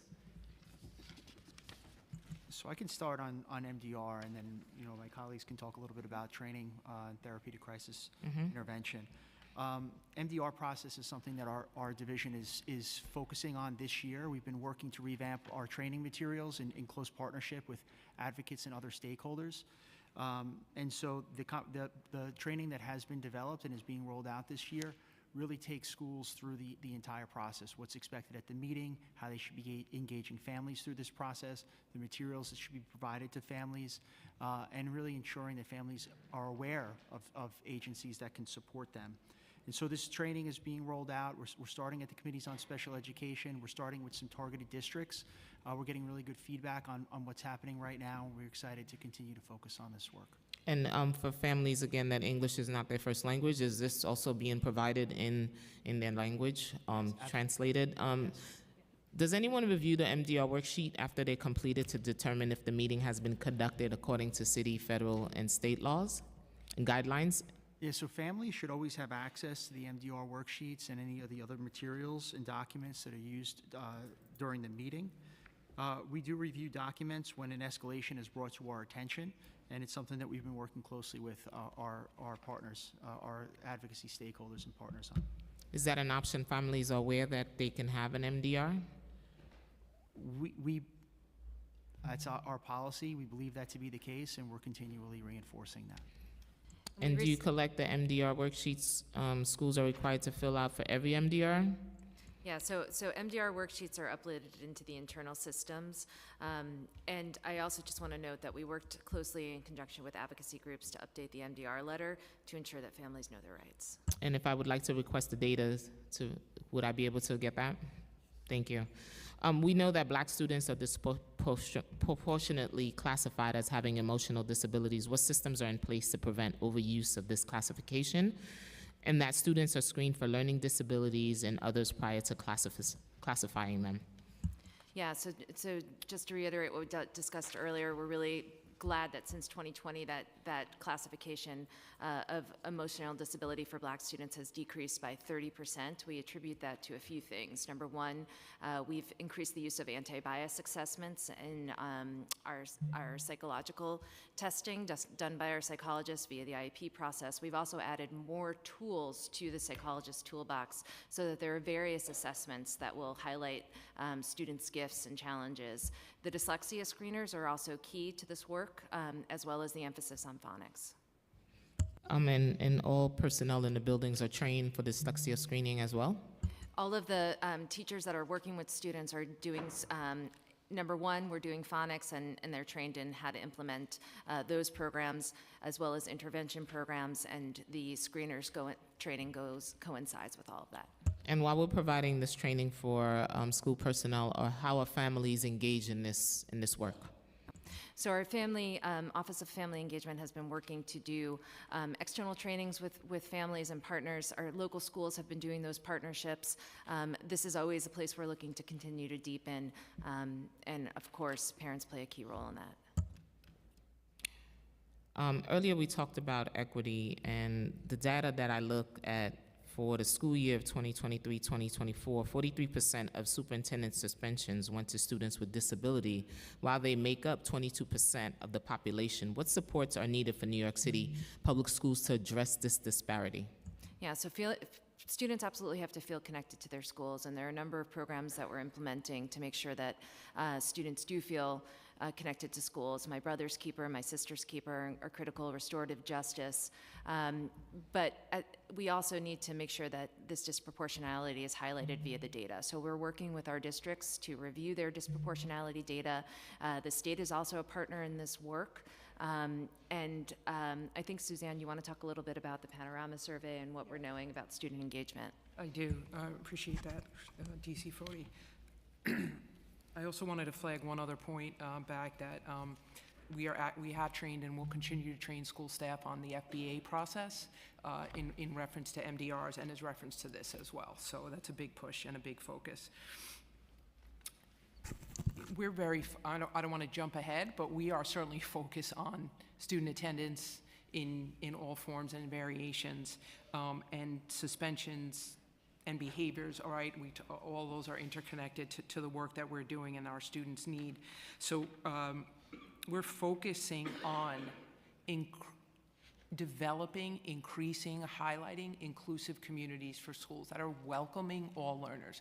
There was a study recently done by the Panorama Education Consulting Group that identified why students with disabilities may have higher levels of absenteeism than others, and the two most prominent issues were, one, for older students, having an adult in the school that they feel connected to, and for elementary and middle schoolers, it was feeling safe and comfortable in their school community. So that's really telling, I think, information for us and places to focus on our work. Our SEED program, which is our 79 sensory gyms across New York City, yes, they are focused on sensory regulation for students to get ready to learn. There's equal emphasis on social emotional learning skills, and teaching families how to support their child's social emotional learning is a big part of that work. We have partnered this school year with the Neurodiversity Alliance, which is a group founded by and for students, young people who are neurodiverse, and we have, in partnership with them, have launched our Inclusive Club initiative, which we now have 80 schools are registered to have inclusive clubs, including Stuyvesant High School, which is going to be featured in an upcoming, I believe, news article shortly around how they are integrating and developing programs, enrichment, and community programs for students with and without IEPs. And something that we've implemented just this school year in the special education office is, or whenever we come across or we hear about a student with a disability who was suspended, and/or there's any concern around the MDR, either internally or from the family, we one of our team members, our director of innovative projects, goes out to that superintendent's team on site, hands-on, in person, starts to do training around MDRs. and suspensions. The other piece that we obviously have to continue to focus on is literacy. And we know the connections between literacy and suspensions and behaviors and school dropouts and the pipeline to prison. We're all unfortunately very familiar with that. And the New York City READS program, paired with targeted interventions and supports, are focused on teaching children to read to limit some of these concerns. But if some of the students are not getting their necessary services, how we're going to meet that need? I don't know New York City Public Schools. How do you track, we talked about absenteeism, how do you track the data of students with disabilities, absenteeism rate? How do you track that data? And when you get that data, what do you do with that? Is there an outreach team? Let's start. So my colleagues will respond to that very quickly. Just a couple quick notes. I wanted to say Spanish was the most translated language. Just wanted to confirm that data. It is Spanish, followed by Arabic and Bangla. On the teacher recruitment front, it is worth noting that there has been a 25% growth in the number of certified special education teachers in New York City public schools over the last 10 years. And so we, while we have work to do, we are, that is a significant increase in the workforce over the last decade. And So how many more you still need, though? So you can stop calling it a shortage? we still need to hire. And the pathway programs that our colleagues spoke about earlier are helping us to get there. And I don't know if it was stated that through all of our teacher recruitment programs, things like training, tuition, stipends, we invest over $9 million annually in teacher recruitment, and know that we have continue to have work to do. And students who are chronically absent, how do you address that? You go to their homes, you engage the family. How do we make sure we're getting them back into the building? Yeah, when any student in New York City Public Schools, whether they have an IEP or not, if they're experiencing chronic absenteeism, if it's due to a medical issue, if there's a medically documented reason, that could be physical or psychiatric.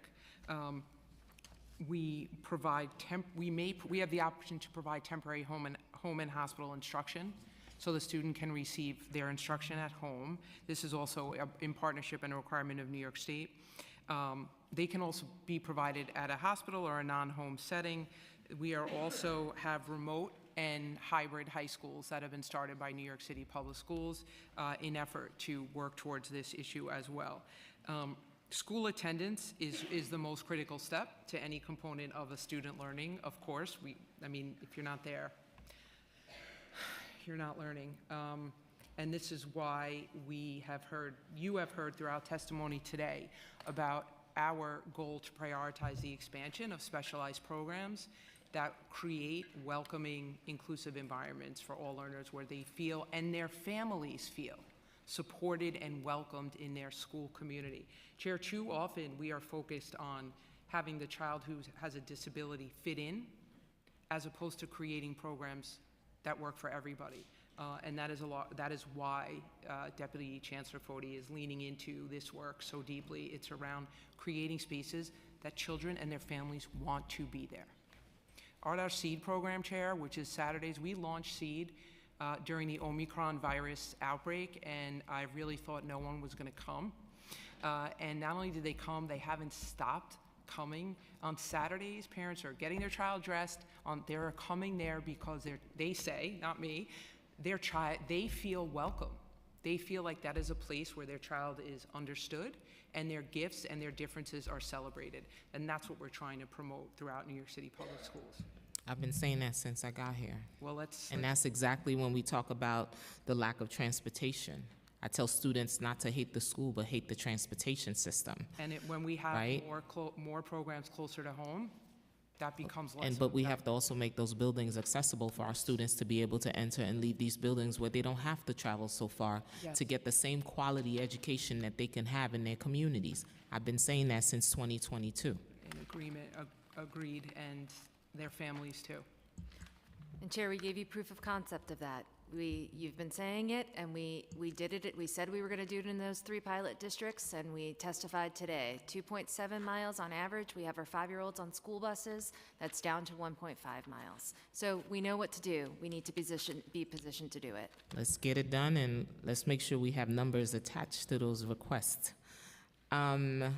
So New York City, D75 is supposed to provide programs to help students develop independent living, and I mentioned that briefly earlier, including activities of daily living like bathing, dressing, using the toilet, housekeeping, like learning how to do laundry, community living, like learning to use a public transportation and shop, vocational programming, like learning work readiness skills. However, we are aware that not every D75 school has the appropriate facilities to provide such education. How many more school spaces, how many schools are in need of such spaces? We can definitely work on surveying the schools. There's been more and more of these spaces, and I just want to also shout out the UFT, who's been a critical partner in advocating for activities of daily living skills in District 75. While we push New York City Reads, we're also keenly aware of the vast array of needs that exist in our schools. As John described before, the Riverview School is an excellent example in District 75 of they have a model apartment, right? They have a model cafe, and I know your question is asking, how do we do more of that at all schools? And we can certainly put out a word for those additional requests. Do you check in with students that have graduated from their D75? Do we track them to see where they are and what they're doing? So District 75 is in ongoing contact at the local level, but I agree with you that we need to do more to capture the data around post-secondary outcomes. And I had asked that earlier, are we securing internships, training for students after graduating D75? Absolutely. All of our work-based learning opportunities prepare students for that next step. Innovative programs such as Project Search, which is designed for students with intellectual and developmental disabilities, are one example of the types of programs operating District 75 to support kids through that process. Do we provide preparing students for work-based learning during high school and for life after high school and traveling training, ensuring students can navigate public transportation, food shop, shop for their food, maintain a job, and take care of themselves? I'll start on travel training, and then we'll talk about the others. Travel training, Chair, as we've talked, is a huge passion of ours, and something that we're going to be working to expand this year, particularly for students in our ACEs program with intellectual disabilities. We're partnering with YAI to enhance the amount of travel training available to those students. Students in ACEs have a particular focus on vocational training. So these are students, of course, like all of our students that we want out in the workforce, to your point. We are also looking to make outreach to folks like, NYPD, community affairs, and this is a place where we really want to bring parents in more, parents to help be there navigating the subways, and I know that families are always looking for additional opportunities to participate. We see this as being a good place to start. Before they leave D75, is there a transition plan that the families receive to support the students as they're leaving? Transition planning happens at every IEP meeting, beginning when students turn 14, and absolutely District 75 is working with families through that process. So each high school student with an IEP, as I mentioned, deserves a transition plan, right? So while these transition plans should provide meaningful steps to prepare students for post-secondary life, we often hear from families that these plans are vague and they're not individualized, and they do not include steps. So families come to you to also kind of guide them, give them a roadmap. As we work with District 75, again, this is week 1, and we're excited to be in this position to have D75 in the Dial family. This is an area of focus. John mentioned that we have a new position dedicated to this work on behalf of Dial. Couldn't agree more. I mentioned my brother who is intellectually disabled. Parents often call leaving the school system the cliff, and we definitely do not want that to be the experience. So this is an area that we're going to be focusing on, Chair. It's just one specific example of that. We are working with our advocacy partners on the development of 37 bite-sized modules specific to the transition process that will be offered through Parent University. And so that is going to be, that's a huge step forward for us in terms of direct family engagement around each part of the transition planning process that's going to be available to families shortly. And something I've said over and over, we have to include families in these educational journey. We can't do this work by ourselves, and if we include them, the students will have better outcomes and better support, a better support system in place. Transportation.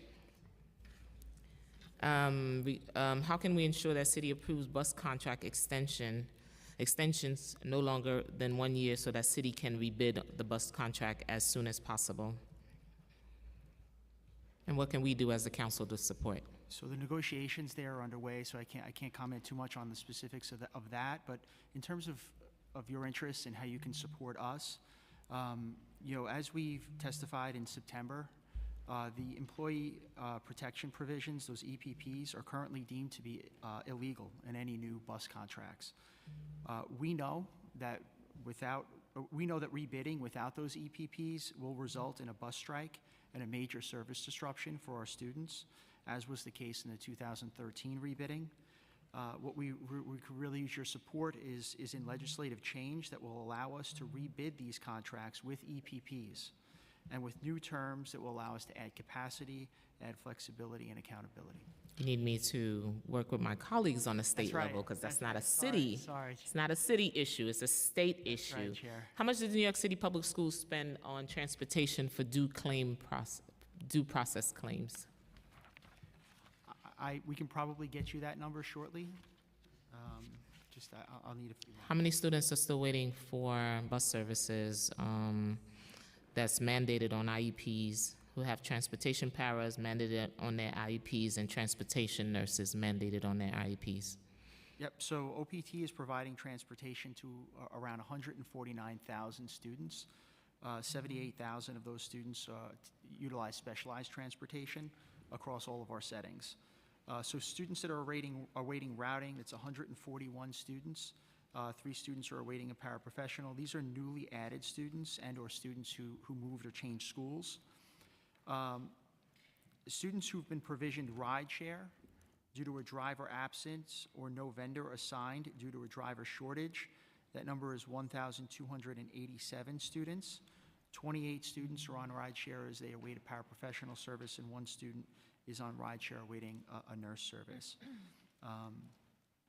You know, the biggest complaint I get from parents is the lack of customer service at the busing division. Nobody to answer the phone, nobody to answer questions. If the child is not being picked up, is the route being changed, no one is communicating. This is a relationship. We have to talk to each other so parents can know what's happening in real time. Families have to go to work. So we have to do this in real time. So that's one of the things I'm asking on the record, that the improvement in customer service over at OPT improve drastically. And I hear this across the board. Even when a school is supposed to go on a trip, and these are regular gen ed students, even if the bus is not arriving for the trip, no one knows where the bus is, no one can answer, no one can give anything. We hear you, and we see it as our role as Dial to support our partners in OPT by really pushing these programs close to home. And so while we know that there's work to do on the routing front and on those contracts, we also need to be able to provide high quality services in local public schools.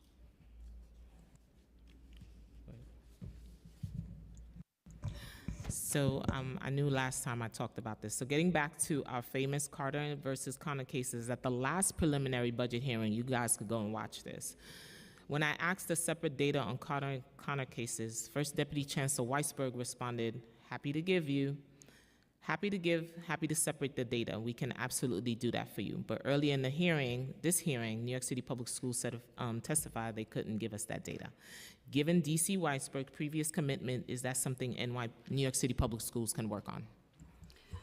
Chair Joseph, I just want to make sure I'm not misunderstanding.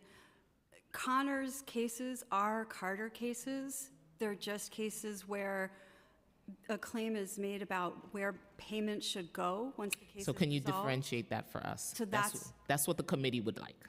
Okay, so I can speak to First Deputy Chancellor Weisberg about what he was referring to. As I mentioned, that's not data we track because it has become pretty mooted in the processes, but I will work with my colleagues to see what could be responsive. I think it would be helpful to understand is the question here. Do you want us to break it down into demographics? What are the services? What are the areas? We can do that. I can send you a letter afterwards and we could break that down. We can have a conversation offline and I could send you exactly what I'm looking for. That would be in great. my letter. Would that be helpful? Very helpful. Thank you.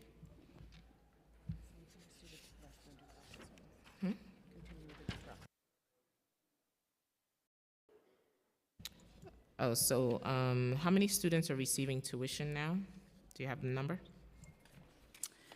So for a variety of reasons, there's a data lag having to do, among other things, with parents having up to 2 years to file claims, longer, longer in some circumstances. I can tell you that in fiscal year 23, we made tuition payments involving 6,512 students. And I would use that number as kind of our baseline. It's consistent with the prior years, and I suspect that the most recent fiscal year is not up to date yet. But it's in that range of 6,500 for several years. And how many reimbursements have you made through these CARTA cases? How many reimbursements? Do you mean what is the dollar amount of those reimbursements? Yep. So that's exactly the analysis we're working on now. Because of that 1.35 billion representing payments made for multiple service years, we are, even as we speak, undertaking an effort to try and distill out what we're actually spending on tuition for a particular service year. So we're happy to share that analysis with you as soon as we have it. We are very eager to have that same insight. So would you know how many are receiving both tuitions and services? That's harder to separate out because our systems don't track the data in that way, but we are also looking at what we can provide to the council that at least gives some approximation of in response to that question. And you don't track demographic either in your cases? We do have demographics. 64%, I think as was mentioned earlier, of DPCs are filed by families who identify as white. There's an overlap there with middle and upper class income brackets in terms of zip codes. 19% of filers do not indicate what their race or ethnicity is, so it's an unknown for us. And so the remaining 16% of filings are broken down across Black, Hispanic, Asian, and other filers. I'm also glad to have the chance to note that it's a very, very small percentage of our filings that represent public school cases. Public school families, of course, also retain the right to file due process complaints when they disagree with us is usually the case about what's on the IEP. So can you explain what the CARTA case budget code 2127 includes?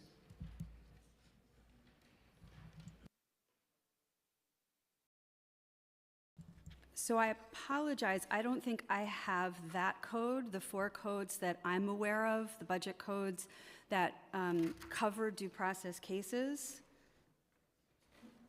I see. DC Foti has educated me, as she always does. 2127 includes the following budget codes. OC 669, which covers transportation of pupils. OC 670, which covers contract and corporate school programs, in other words, tuition. OC 682, covering professional legal services, which covers legal fees as well as some other costs incurred as part of the process. And then OC 685, representing professional or direct educational services. Thank you. The team is taking it. New York City Public Schools testified in September of 2022. We don't seek to limit payments on CARTA cases, but rather we're looking for ways to provide families with what they need up front so that fewer have to file such cases. So more than 10,000 students who are classified with autism could benefit from a seat in ASD Nest, Horizon, Ames, yet in 2024, only 160 new slots were added. What is the plan to grow these programs to better serve more students? And we'll have less cases.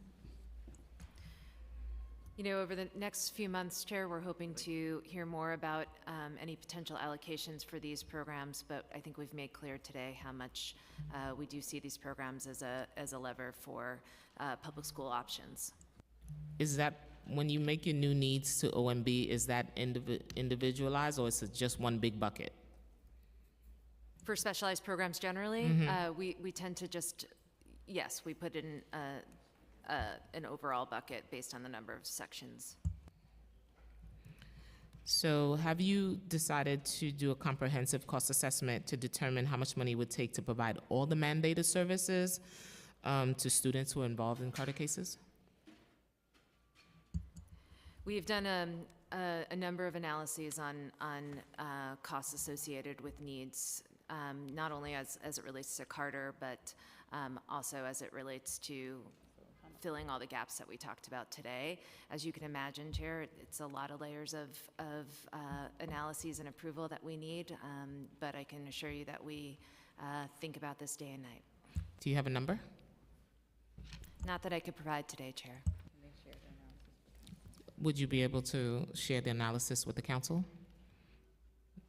I need to talk to my colleagues, but I hear the question. Okay. So what's included in the direct service object code budget? Is it primarily vouchers? Did vouchers rate recently increase? What's the average cost of each of the vouchers? The question is about services. Mm-hmm. Did the voucher rates recently increase, and what is the average cost of a voucher? Yes, so over the summer, we actually more than doubled the rate of reimbursement for sets, or the voucher amount for sets services. There's a tiered system that relates to how many students are part of the same session, but the rates start at, I think, somewhere around $86 an hour. We don't have the data yet. We're very eager to see it, but what we see through our, through working with families every day and through the cases we're working through is that does seem to really meet the demand, that families and we are able to find providers who will accept that rate. I believe, I'm less informed about the rates on related services, but I believe the vouchers are in a similar neighborhood. And if I'm not mistaken, the challenges there just have to do with the availability of providers, the intensive demand for providers across the board. So what if a family cannot find, they have a voucher, what if they can't find providers? Right, so in that case, they would seek an enhanced rate. This is with respect to IESP claims. They would seek an enhanced rate, and that's a case where we would evaluate, and if we determine that there is no affordable or available provider, and the family is saying, oh, look, I've got one who will charge this much higher cost, if we genuinely cannot meet that demand in a reasonable way, then we will approve that request for the enhanced rates. Leah?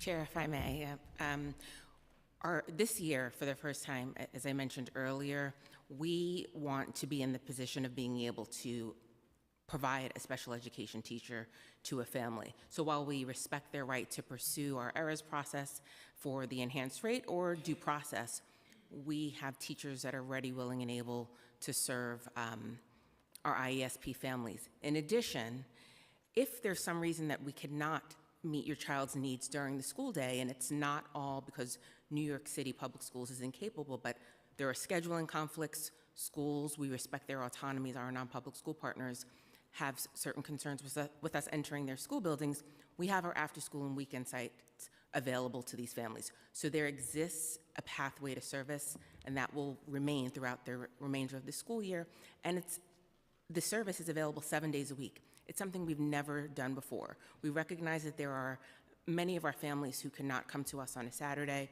may not be able to come to us on a Friday. So we've opened up Sunday sites for the first time ever in New York City public school history. And we hope that that goes a long way in making sure that our children are served. So of the $535 million spent on direct educational services in 2024, did it stem from IESP cases? I'm not sure exactly what the number is that you're referring to. There are different calculations on spending depending on how many service years we're covering.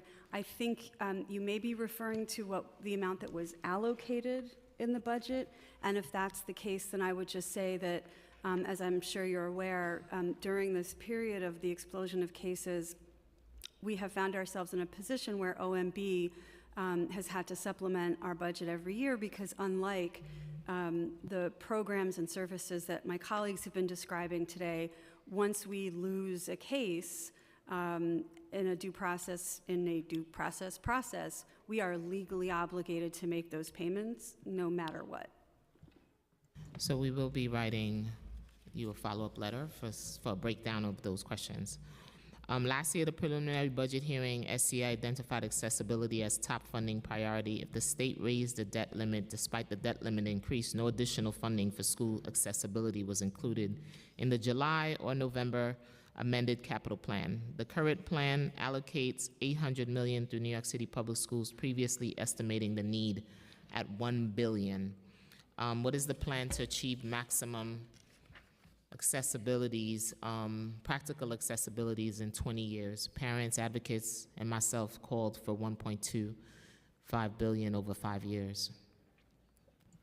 We appreciate your advocacy for physical accessibility of our schools, and know that our team is doing a great job in taking on new projects with these funds. With the $800 million in funding, we're on track to meet the goals that we've stated. First goal was the selection of capital plan projects that will ensure full accessibility of all primary buildings in every school district. We want to increase that number from 33% to 40% upon completion, and we're on track towards that goal. The second goal was the selection of a capital plan projects that ensure District 75 buildings in every school district increased to 75% accessible, including increasing the full accessibility of these District 75 buildings to 50% within every district upon completions. We've started 50 projects that are underway that will allow us to meet those stated goals with those resources. If we were to secure $1.25 billion in funding, we would be able to increase goal 1 from 40% to 45%. And that would allow us to increase the number of projects from 50 to 100. And I know that a lot of these conversations around budget are ongoing, and we appreciate your advocacy and support. What difference would that make for school accessibility? We'd be able to take the number of projects that we're doing from 50 to 100, and at the end of those projects, 45% of our schools would be accessible. And students can stay in communities. Do you believe the state provided enough funding for special education? Well, you heard our chancellor testify yesterday about foundation aid. This is certainly a concern of ours, and we are dependent on that funding. We will certainly are waiting with bated breath to see where the next couple of months take us as far as budgeting is concerned. If foundation aid included weights for students with disability, does New York City Public School have an estimate of how much of the financial impact could have? We don't have that specific data point. It should be noted, as the chancellor testified yesterday, that in 2002, the state and New York City contributed equally to our schools, but today 57% of our funding comes from New York City. Only 36% comes from the state. And so any changes here that will support students with disabilities. Absolutely call on my state colleagues to step up. So the state allocates $550 million a year for pre-K funding. How much of this funding is specifically for special education services for our preschoolers?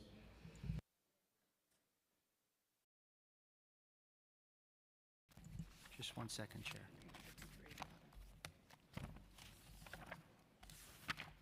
I've got it. I just need a second. I'm sorry. Chair, while John looks for that, I owed you the answer about District 75 provision of service rates is currently at 83% program receipt. And Chair, Jessica had to step out, so John's looking for that answered. Should we start so we don't hold you up, should we go to your next question while he looks?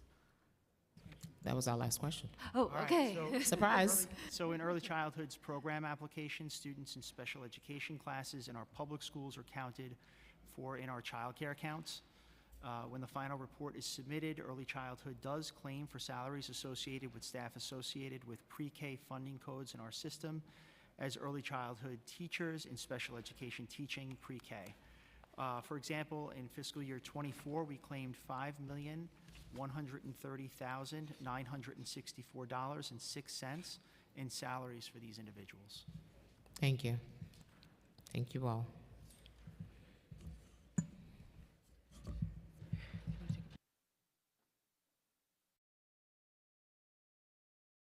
Thank you. Thank you.